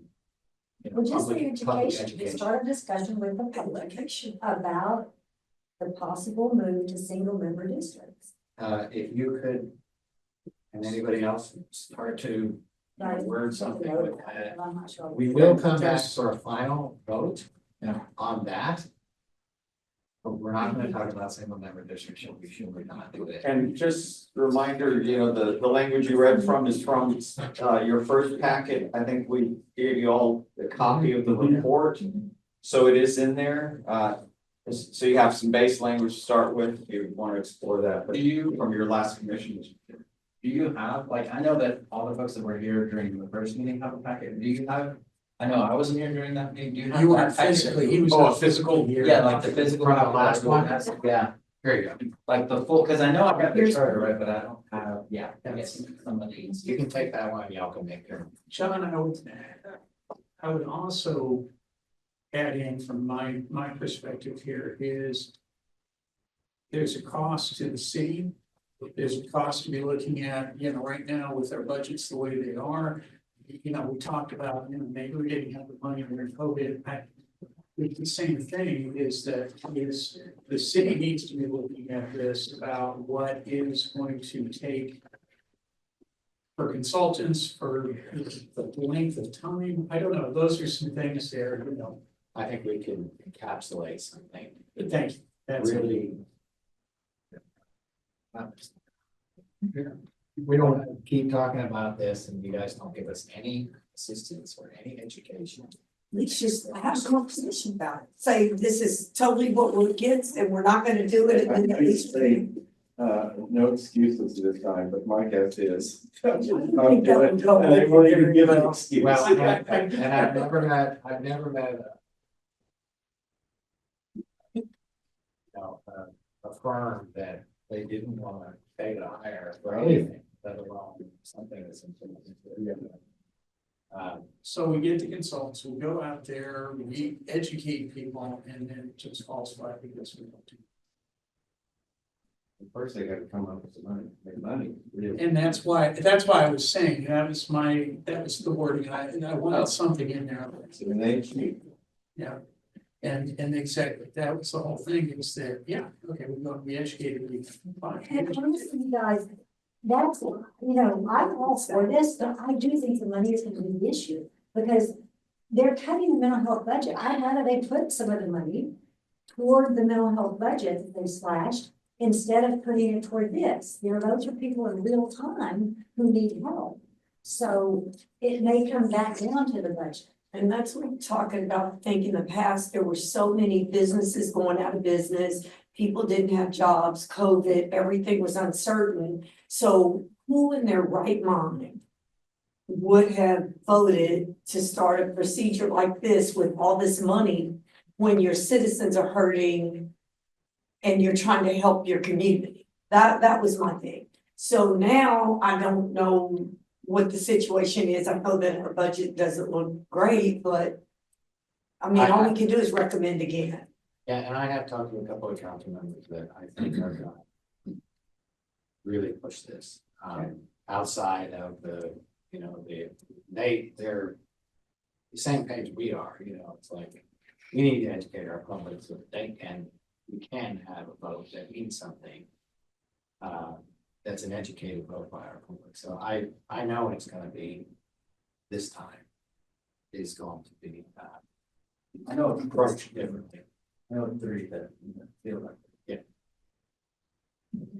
So, okay, Wait, she had a question. oh, I'm sorry. So Rob, when you're talking about the follow-up, is that what you're referring to as the ballot? Well, okay, so let's walk this through is that we go and we recommend to city council that, you know, we follow the recommendations, we kind of beef that up. City council says, okay, we're gonna go out, we're gonna educate people, we'll hire some consultants to go out and educate. Mhm. Okay. Where does that leave us? You know, are we gonna go back and do we have the money to actually implement this? Do we know what that cost is gonna be to implement this? Well, my guess is they'll have to vote on whether to put it on the ballot, Yeah, because it has to go to a ballot. and that'll, I guess that leaves it up in council's hands. I don't. It's in council's hands anyway. Anyway, no matter what, yes, I understand from our. But at least they will know, sitting there as a council member, okay, you know, I heard public input, I got citizen comments, we read 59 emails, whatever, there's something. Whereas now there's nothing. All right, we're at 9 minutes, so we're gonna take 5 and restroom break, and let's be back here in 5 minutes. I'll set you back. Try to get through section 3. We're running. So if you can bring us back online, and Sam, if you can just start at the 302 qualifications. All right, so we did touch briefly on some of this last meeting about residency. I sent y'all an email, so we're state law, you can't require residency longer than 1 year. Other than that, you need to be a qualified voter, principal physical residence for at least 1 year. Shall not hold any office or employment under the city government, hold a member of the council. City employee, we're in 3.02, 3. Okay. And that sort of makes sense. You want a city employee also running for council, you know, potential for conflicts of interest. Shall not be an officer or director in any public service company within the city. Public service company is defined as a company that uses any of the city streets, alleys, highways, and really what we're talking about, like our franchise holders, you know, like PDC or something like that. And again, you know, this is officer or director of those companies, so I'm talking about employees. Shall not have a financial interest in the sale to the city of any land, materials, supplies, or service outside of the person's position in the city. Again, potential for conflicts of interest. Shall remain current on all financial obligations to the city. Okay, that one I have a question. Okay. The last clause to yeah, what does that mean? Well, I think it relates to, there can be situations where somebody is indebted to the city and they run for council. I think it's just, again, there's a tension there between your self-interest and maybe your duties as a council member. I'm suspecting that's the intention. It's a little different because This is a really tortured history. yeah, well, partly it was, you know, remain current on all financial obligations to the city relating to the duties of council members. So there was a charter, not from ours. Maybe it was from ours. When I was on Maybe the one before, that you were that on, was a big discussion. and it was any obligation to the city, your property taxes, your utilities, you had to be current on. Any tickets, anything like that. I mean, I think there were some Wasn't this one, the history of this one having to do with a credit card that was used to pay for rent, jewelry for your wife? Well, Okay. I think that's the ordinance. This is related to your duties. Yeah, this is related to your duties as a council member versus. I think the recommendation came because there was. Oh, exactly. I think that there were some council members that you misuse city funds, yes. But there were also some council members that, had were delinquent on a lot of the bills to the city. And so there were some recommendations that, hey, and I know Perry Moore real focused on this one. There was, then it went to council and I won't say names, but there were some of us that said, yeah, that makes sense. You should be current on your property taxes and all your obligations to the city to continue to maintain your qualifications as a council member. There were others that said, wait a minute, things happen. If you're $20 in debt, you shouldn't get kicked off the council. And I was like, okay, well, yeah, $20, fine, I'll give you that one, but. Well, but that is why it's narrow, I guess. That's why it's narrow It's to to, relating to. yeah, relating to your duties, like if you're not paying your obligations, like if you've used a credit card, you're a council member and you haven't paid back the credit card use, it's personal. Versus again, even a council member, I suppose, could lose a job or something, so you're delinquent in a utility bill, I guess previous submissions felt that was too harsh. No, none of that is related to your duties. That's okay, all okay. excluded. Okay, It's only, if you. only what? That's what I Like get. those Well, credit relating cards to and your stuff. duties, so your, Expense reports. credit yeah, I mean, cards. if you run off with, you're a couple grand short and you don't have receipts for it or whatever, it's not a legitimate expense that you use for it and you owe it. That's a checks financial that? obligation. The city council members do. It's a finance and audit committee. Self- Well, we do have, and we have audits too, we have the finance department, I mean, we have to audit these things as well, but the council sort of polices itself as well. I had a first trip we were on to Washington DC. And we had to turn in receipts. And I had something from Walgreens I needed, something personal I needed at Walgreens. It was like $10. And Ro Ray, who was the editor of the paper a long time ago, got all the receipts and the mayor pulled me aside. She said, look, I just want you to know, we took that off and I gave the $10. So you owe me $10. Well, and so that was like the very first trip we took. And I thought, okay, I got it now. But we ended up getting a $50 million road out of the trip. So Ro Ray saw me later on, he said, I just want to let you know, I would never ask for receipts from the city council. You guys are getting $50 million when you go up there. But yeah, Was that reimbursement or? I had submitted it as a receipt.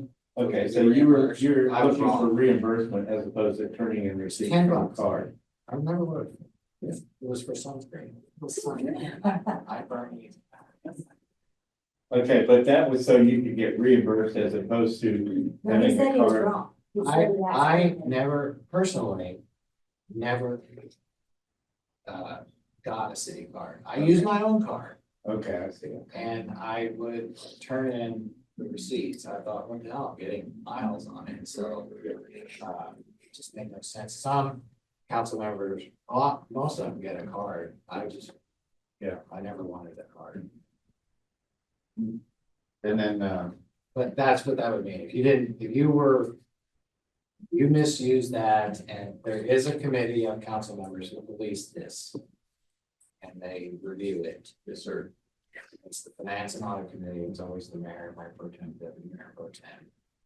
And they meet regularly and go over council reimbursement requests or council receipts or council travel. And I believe they are now putting that information online, the expenses, not. A summary of expenses, but not the receipts. Well. That might be another, but there is something online now where, expenses are. You remember that? And then there's the last part here, Does that answer that question? Yeah. yeah, subsection B on that, section 302, just one of the qualifications. You know, the council can sort of monitor itself, you know, the police themselves. If the council determines that any member of the council has ceased to possess any of these qualifications or been convicted of a felony, that member shall immediately forfeit office. Anything on that we want to touch on this? Okay, Sam, please continue. And okay, yes, and then the next one is perfect timing, talking about expense reports, compensation reimbursement. In a nutshell, this is a provision that requires the council to establish their compensation by ordinance, which has been done. And next week, council is looking at that very ordinance, the compensation ordinance, for possible amendments. And that includes regular, if you want to call it a stipend, something like a salary stipend, which is taxable. And then there are things for council related expenses, which may not be taxable, because just like for your jobs, maybe you go on a seminar, you know, that's just part of your job. So that's what this provision is about, your compensation and eligible expenses. And I that's wonder set by about ordinance. the first sentence where it says, and they shall be entitled to all necessary expenses incurred in the performance of their official duties. That could go in thousands or hundreds of thousands. Well, that's, But there's a budget that they have to run with. that's The part of budget. it. They What was the defer, last part of that sentence? That they have to live That they have to, And how do they do that? How do they do that? it's a budget, so you get your stipend. Yeah. And then there's a council related, I think they call it a travel budget. But that would also include any other expenses that you incur in the performance. If you were going to, so for instance, And with what if you travel, go over, but if you go over budget. because when you said have to stay within the budget, yes, What is so, but what What's the happens? next lines that we've got here? So there shall be provided in each annual city budget an amount for the expenses for the mayor and each council member. The mayor and the members of the city council shall be reimbursed for the amount so provided for in the annual city budget. You can request, Is there any, you can request an amendment, in 2015 floods. The following year, I was in DC 4 times. But what if you don't request it, but you just go over? well, you really. It's no different than any city department. You have to find the money somewhere. So you might be chastised, one, by your fellow council members. You might have to reimburse the city. So it's like everything else. You have to be responsible for knowing the limits of your budget. So one of the things that's been talked about is, can one council member say, hey, I'm not using my budget. I wanna allow my funds to be applied for this council member to say, for some expense, like a seminar or a lobbying trip, something like that. But other than But that, the ordinance says you can't do that. well, that's what I'm saying. It's being discussed. Yeah, that's one of the things that's being discussed. And it's happened because I remember one time when Susan had a bunch of. Oh, it says it used to be shall not, but now it's may. Yeah, and it, because the budget is 7 council members times the stipend. And then the budget is 7 council members times the travel budget. And if that's 150 or 200,000, whatever that ended up being, then that's what was set aside. Now, there's some council members that don't get any compensation. They can't because they work for another government entity. And so you can't take a salary or stipend to government entities in the state. So anybody who worked at the university or the county did not get that stipend every month. And so there was budgeted money, it was set aside, but it could not be used by that particular council member, but you still have to send it aside because what if that council member resigned or whatever, you need to replace them. I do remember a couple of occasions where one councilman, probably the mayor, had additional revenue that they had to attend and requested a amendment, a budget amendment, which is like any other, that had to be voted on. They had to The make the policy case. does say there's a process, you have to send an email and this back. There is a way to do it, but. But there was a situation several years ago, we had a council member owed money back to the city, you know, so. One of the things they're looking at is these declining balance credit cards so that. You know, your credit card is limited, so it's gonna be very difficult to exceed your budget. Right. And again, if there is a problem, again, we would seek reimbursement. Are you making any recommendations on it or just? I'm thinking about some, but I'm not real sure how to word it. But yeah. Rob, you had something to say? No, that was basically what I was gonna ask was, is there anything you want to change here? This is your, Only thing I wanted to say is that if they're going to be increasing compensation double, my words. What I had been told is that they were seeking to double their stipend. That's a lot, and I think that if we're gonna be doing those and travel, then I think that the public needs to vote on it. The citizens need to vote on that. well, what was the language of this past conversation and the new one coming? What was the agenda? My God. There's both the stipend and then there's the expenses that they're allotted. Oh, there's my battery. Sorry, I had that ordinance right on my screen. And what was your question again? What was the exact language? That was my question.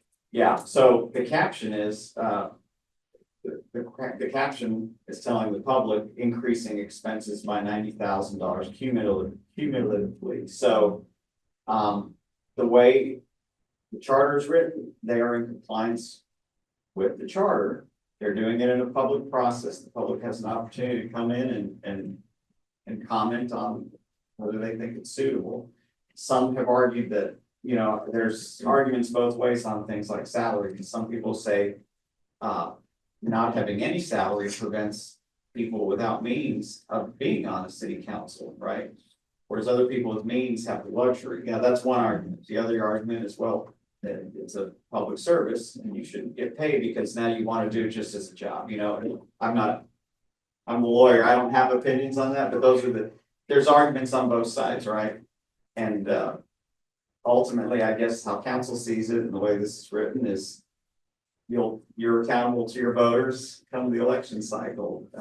But they are following, they're following the charter to the letter. They're putting it out there. They're showing where the expenses would be increased, and it's both the stipend and it's certain reimbursable expenses. Is there new reimbursable expenses they're recommending? No, not like new in that sense. I think it's just the budgeted amount. So you said it's 90,000 total. The total increase for expenses and stipend is 90,000. That's across 7 Right. council members. Roughly 12,800. Yes, sir. Are they saying in their last discussion, and I know they didn't vote on it, it's on the next meeting, right? It is for Tuesday night. So are they saying that Was there any breakout of how much of that 12,800 would be towards the stipend and how much would be for travel? Yes, it's laid out in the ordinance specifically, so they do break it out for reimbursable expenses versus what is the stipend, and What was the stipend, Dave? my battery. Isn't totally done, I might have the exact numbers here, I apologize if that,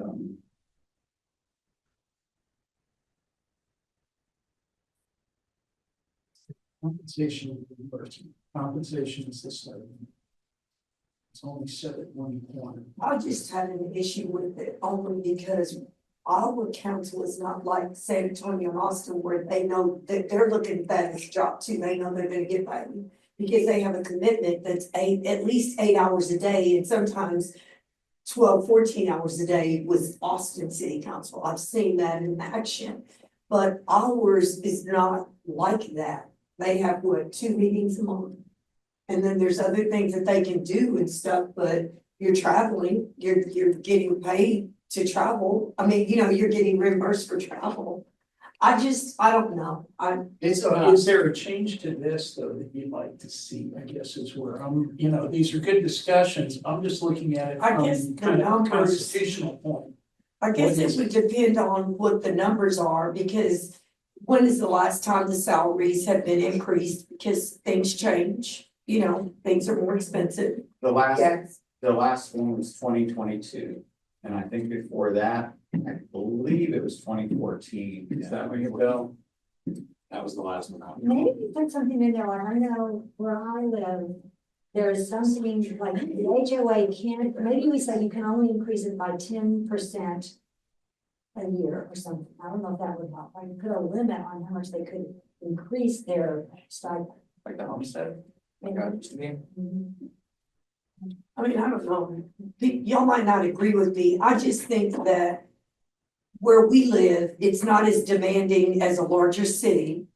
And I don't think that people that you say when they run for office, they say, I'm doing this because I love my community, I love the river and all these great things, but then you expect to be compensated and then you want to keep raising salaries and it's not even a salary, you want to keep raising stipends. And it's like, but you said you were doing this because you loved your community.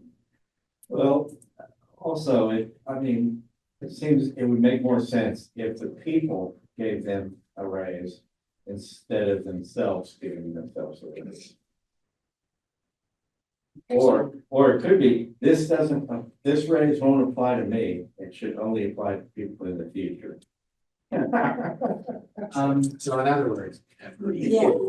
Yeah. So is the question here, because I think it goes back to his point, he stated that what they did followed the process and followed the charter, correct?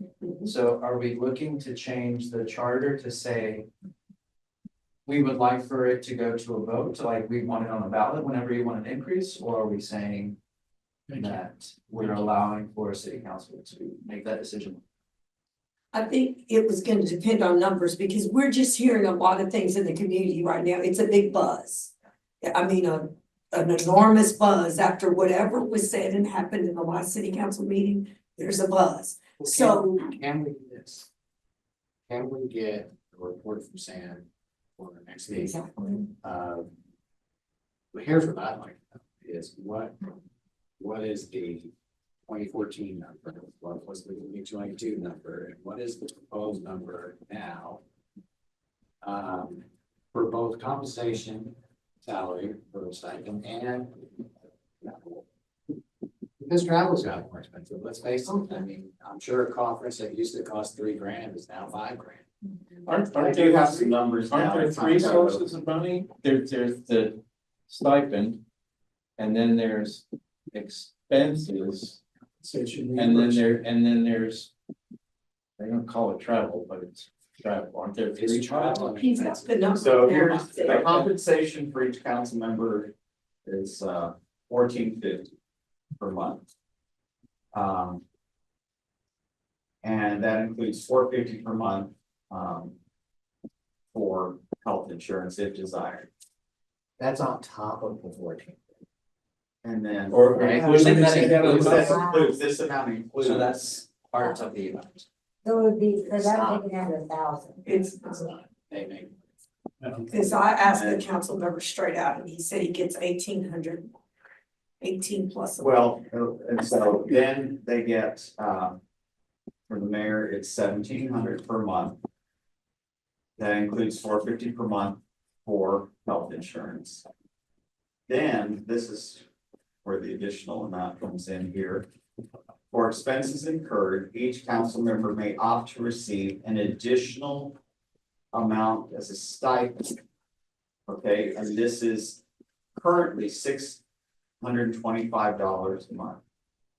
But what is being proposed is to increase the 625 to 1125. That's where the increase is coming in, is this stipend. That's travel? And then we're. No, This is just a stipend. It's income. To be provided without providing documentation, and what that means, that is taxable. Because if you're, again, think about your job, if you go out of town and you have expenses, you don't get taxed on it, but you also are accountable to your employer. So this really is, and again, it's the terminology, but it's compensation that is taxable, so that's 1125 per month. And they don't have to provide documentation. 1125. Yes, that's what's proposed. Okay. It's And that's on currently, top of the it's currently 1450 6. per month. yes, So it's taking that 625 to go up to 11. So. Let's just. You're a council member, you make the 1450 plus the health insurance if you take it. Right, and the reason we put, that was the 2014 Obamacare requirement that all employers over 500 must offer health insurance, rather than the city council members being on the health insurance program, because all of them at that time had other jobs, and some of them had better insurance, well, probably not better, but some of them had other insurance from the county, for instance, or the university. So, but those of us that were like self-employed didn't, so that was an increase, so it was 1450 plus 450. $1,900 a month is what you made as a council member. And that was in 2014. Yeah. right, and I think where they changed in 2022, they changed that wording to including the 450, which is strange, because I read it verbatim, it just says. But they wouldn't have reduced their pay. Well, maybe they increased it in another area, maybe, I don't know, so here's, and I'm sorry, I have some It more just numbers sounds for to you. me He's like, got some more numbers. yes, Let's do that. Let's hear these additional numbers. So, yeah, then, so you got those, you got the stipend and the salary, and then an additional. This is the part that's not taxable, this is expenses in your job, for your job. An additional 7,500 is budgeted in individual council member expense accounts for expenses incurred in city business. That includes travel and, So seminars, summary things of that then, nature. you've got 1450. And then 3 something. And then 450 for insurance. 450 for health and then 625. But I, 25. the way I'm reading it, I don't see health is added, the way it's Yeah. reading now, I think that was a change made in 22, because they said this amount includes 450 per month. To provide sufficient funds for purchase of health. Okay, we'll leave that out for a second. So you got the 1450, the 625, and then the travel, that's 700 or 7,000 a year. 7,500. So 7,500 was considered travel, or you just said. No, for Other additional expenses, expenses. including travel. And what it is currently is 7,500 for council member, 13,500 for mayor. But what is proposed for Tuesday night is $13,000, I'm sorry, 13,500 for council members. And 25,500 for mayor. That's what's proposed. And so That's total. no. No, that's the increase. No, For- that's the for your increase. council expense and travel. So is the big Those- ask that's then not travel salary. expenses? Okay, how much was the mayor for additional expenses, including travel? What was the mayor's? currently it's 13.5, And then proposed to be 25.5. And then the council was 7,500 and it's proposed to be 13,500. Okay, so I guess another way to look at this, what's the total they get now of all the different piles? And then what are they asking for? What would the total be if they get what they're asking for? Well, I'll have to, because now my battery just died. But if you go to last meeting's agenda, it's all laid out in the background for the item, the total amounts, but the total increase proposed, hasn't happened yet, is $90,000. Now- Increase of what? So that's roughly, that's roughly, Over 2022, what was approved in 2022. so And that's roughly 10 grand, an increase of 10 grand per. It was 9,575 currently. Per councilman increase. But also, just to be clear, it seemed like, as I'm looking at this, the bulk of the increases in reimbursable expenses, so it's your job related expenses. The salary part, well, I read you that. Yes, there's an increase, but it looked like the bulk of it is in the reimbursable expenses for travel or seminars and those things. So I'm gonna ask if it's all right with everyone, that you provide us with the, that chart that was in the previous agenda, so that we can all Yes, have some time to review that prior to our next meeting. And if anybody wants to come in with any recommendations on language for compensation and reimbursement in 304, think of how you would like to do it. If you want it to be city council compensation shall be set in a public forum by ordinance, or change it to set by a charter, an election, then that's the change that would have to occur. Can I add to what he's asking to where you can make the note whether the price that they're getting on money they're getting on income, right, the stipend includes that 450 within that amount, or if it's actually added like he thought. right, but and the way I But read the it language says that seems it to includes the include, yeah. 450, but again, they changed it in 2022, they amended the 2014 deal, but. And then, so that would mean that they reduced their salary from 1,800 or 1,900 a month to 1,450, because when I left in 2018, they were getting 1,900 bucks a month. So Or they made up for maybe on the stipend, remember there's the stipend and the compensation, and so you have to look at the whole thing, maybe they found a way to. And it just realized it to something that is. Then Because we're But not, I'll we're not include that in the the chart. body that is going to recommend how much they pay themselves. I guess that was where I'm kind of trying to figure this out, folks, is are you saying in this section here, we got a choice, okay, either we can keep it as it is, that the council can go out and they set their own. We vote them in, we go down and give our, we go through the process. Or do we want to change this so that we are hard coding in to our city constitution? That no, you do not get to set your own compensation. That's kind of what I'm hearing here. Is that, Some cities are like that, San Antonio's like that. Okay, You that's- have to vote, you have to go through a vote of the people, and they get paid like 150 bucks a meeting. It ain't much, and, Some big cities don't get paid what ours get paid. right, but that's what I'm just kind of trying to get a feel Right, for where we're going here with this is, are we saying, no, we want to hard code it in that Right. compensation. that's all we have control over, and that's still a recommendation too. It is. My guess is, by next Tuesday, our meeting will be after that, Well, that's gonna fail, Yeah. that they're not gonna approve that, be my guess. I don't know. We'll see. But we'll see. If they do, our meeting could be quite interesting. Is that all right with you? Oh, that's Yeah. perfectly fine with me. There's no bets going on here, nothing. No, And of course, That is- I will summarize the action, whatever occurs. Okay. Tuesday night will be included with, so we'll know what the final outcome was. Okay. And I probably never would have thought twice about this, but people are just, My phone's been blowing up. our All phones day. have been blowing up. Last week. Saying, are y'all gonna do some, what do you want me to do? Like, Yeah. what do y'all think that we can do? I think to piggyback up your point, it's just a matter of like, I think the amounts don't really matter, it's the action of changing, right? Yeah. That's all that matters, like, it doesn't matter if it's a 90,000 or if it's a $10,000 increase, it's just whether we allow for them to do it themselves or that they have to ask permission to be at lunch. And I can tell you why it's by themselves. Because it was put in this way simply because there was a time they made nothing.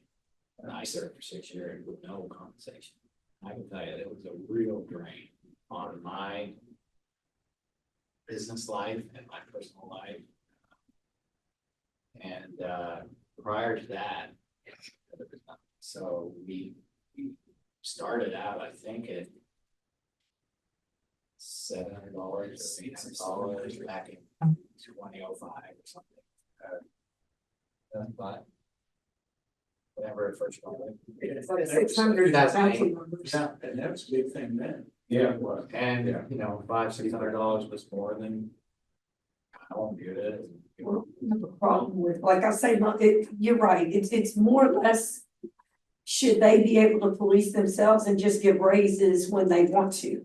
Or raise money when they want to, irregardless of what's going on in the community, like we're sitting here talking about now, where are you gonna find the money to even explore single member districts, although we're talking 90,000 over here for a raise, so why are we not using that 90,000 for, that is just, I don't know, that's just my thought. And the only other thing I just, again, for clarification. Part of it was the compensation, right? That's taxable. They gotta pay taxes on that if they accept it. The stipend is, the way it's worded, is an option to accept the stipend. You don't have to, of course. The other part of it is reimbursable expenses. So How if many you're accept flying it? to meet with, you know, your representative in DC, or you're going to a municipal league conference, whatever, those are. Some council members never incur those expenses, No, they they just don't. don't. Right, so it just depends, but the salary part, I just wanted to clarify, it's not entirely salary that's taxable, it's, some of it is optional. And there was 1 or 2 times where a council member wanted to donate their unused portion of travel, because they never went anywhere. And so they asked the council, can we donate it to charity? And we did. Wow, awesome. Yeah. Wow. Not We in just their didn't get name, back it was to like that. to Right. one of the cities. Yeah, food bank, so. Yeah, it was one of the cities. Wow. Yeah, the So city- John, you asked, you said, okay, San Antonio does it different. So if, right, so if we're looking at changing this. In my mind, then I'm gonna wanna know, okay, the same as the data Keto already provided, Sam, what are other cities doing? You know, is, so that we have some kind of model to go on here. You know, if we are wanting to change this, where we're hard coding in a change where they're not able to set their own salaries. Okay, what do other cities do to limit that or to stopgap that? Yeah, and I think it would be fine to determine if other cities are receiving the councils are receiving compensation or not. And, you know, I guess how that is by ordinance or not, that would tell us. I don't think we need to compare what they're paying themselves. Right. Because other cities have different, you know, councils may not work like ours. I'm in agreement, I'm not I asking. mean, our council has 22 regular meetings, but they do 50 meetings a year. We're saying, do they regulate themselves or do the voters have to vote? That's on Right. it? That's the real question. And how is that worded in their charter? Yes, sir, I can include that. Do you want to include like the San Antonios and the Austins, or do you want to keep it on these kind of just next tier cities like Same tier. Yeah, I think Austin, San Antonio's not relevant. Well, Austin just doesn't compare at all because their salary, that's a job. When you run for council there, you're getting paid to be there 8 to 5. All right. So that's different. That kind of, I, So we are going to revisit section 3. Yes. Okay, all right. And since it is 8 o'clock. So let me just shout out a couple. Section 3.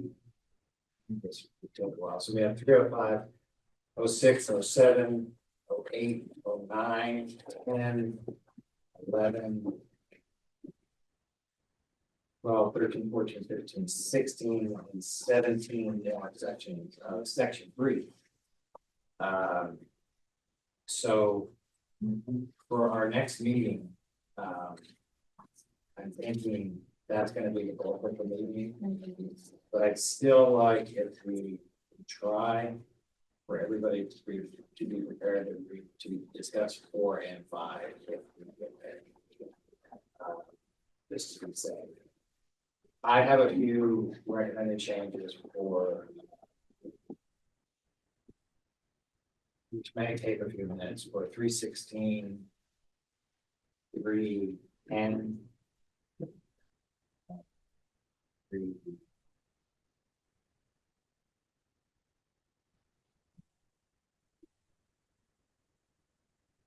Oh, and 17. So I've got a couple as well. And 16 and 17. Yeah. So,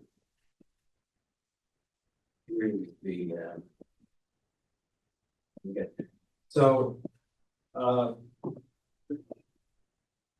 is everybody all right with next week? Yeah, I know it's fine, but. Well, based on we our could- conversation tonight, And remember, we do probably need to, we do have the option, but you know, if it helps facilitate is that. We can do the hybrid, you know, but. It's necessary to expedite it, but. So we're not waiting 2 weeks, that's what you're saying. So, so it'd be next week on Thursday night. on this day, we need to continue. yeah, so what would that take? That day is going to be March 6th, we're going to be March 6th. Okay, March. Can we do next Wednesday? I've been thinking about you. I even told them earlier. I asked him, I was like, can we work Wednesday? 'Cause I got another As meeting Ash this Thursday. Wednesday, I can do it. You want to- Yeah, because Michelle. I have Calabasas board meeting Thursday, so Oh, if okay. it's any way to do Wednesday, that Well, would help Wednesday's me. fine. But if Me. not, I can try Well, to what did we figure have for the something out. 19th? That's what Well, that's the one that. we have to Yeah, change. we that. are. Oh, We changed that okay, too. gotcha. We're just adding She and I are. Because we both have that city hall. March 5th, okay, at to be announced. Where? Let's just say City Hall unless we can. Okay. Excuse me. I don't know if it matters, but I am not available that day. I'm out On the fifth, on March 5th. we'll, I'm just putting we'll it out get there. somebody, we'll Okay. get somebody to do it, 'cause Okay. since you're on. I'm sorry. It's okay. Okay.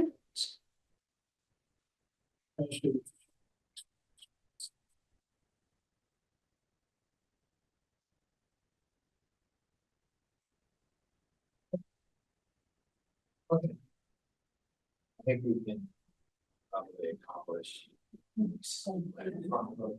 No, and So the only, there is it's a little bit of a security thing here, so although it shouldn't be a big deal. You know, we have to post the notice 72 hours, we'll have to post the agenda tomorrow, but really the agenda reads the same almost every meeting. So we can just post it,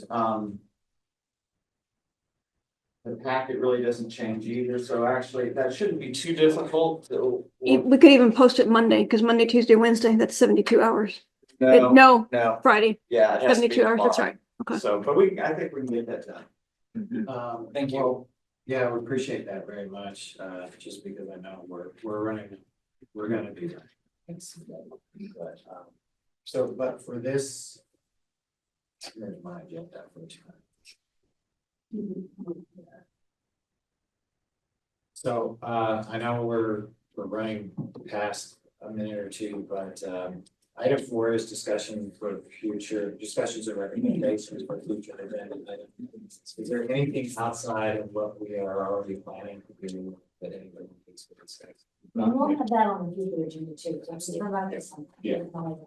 And then, item 5 is question and answer session with press and public, and seeing no press or public. Item 6 is adjournment. Where is adjourned? All right, we'll see you next week. Good job.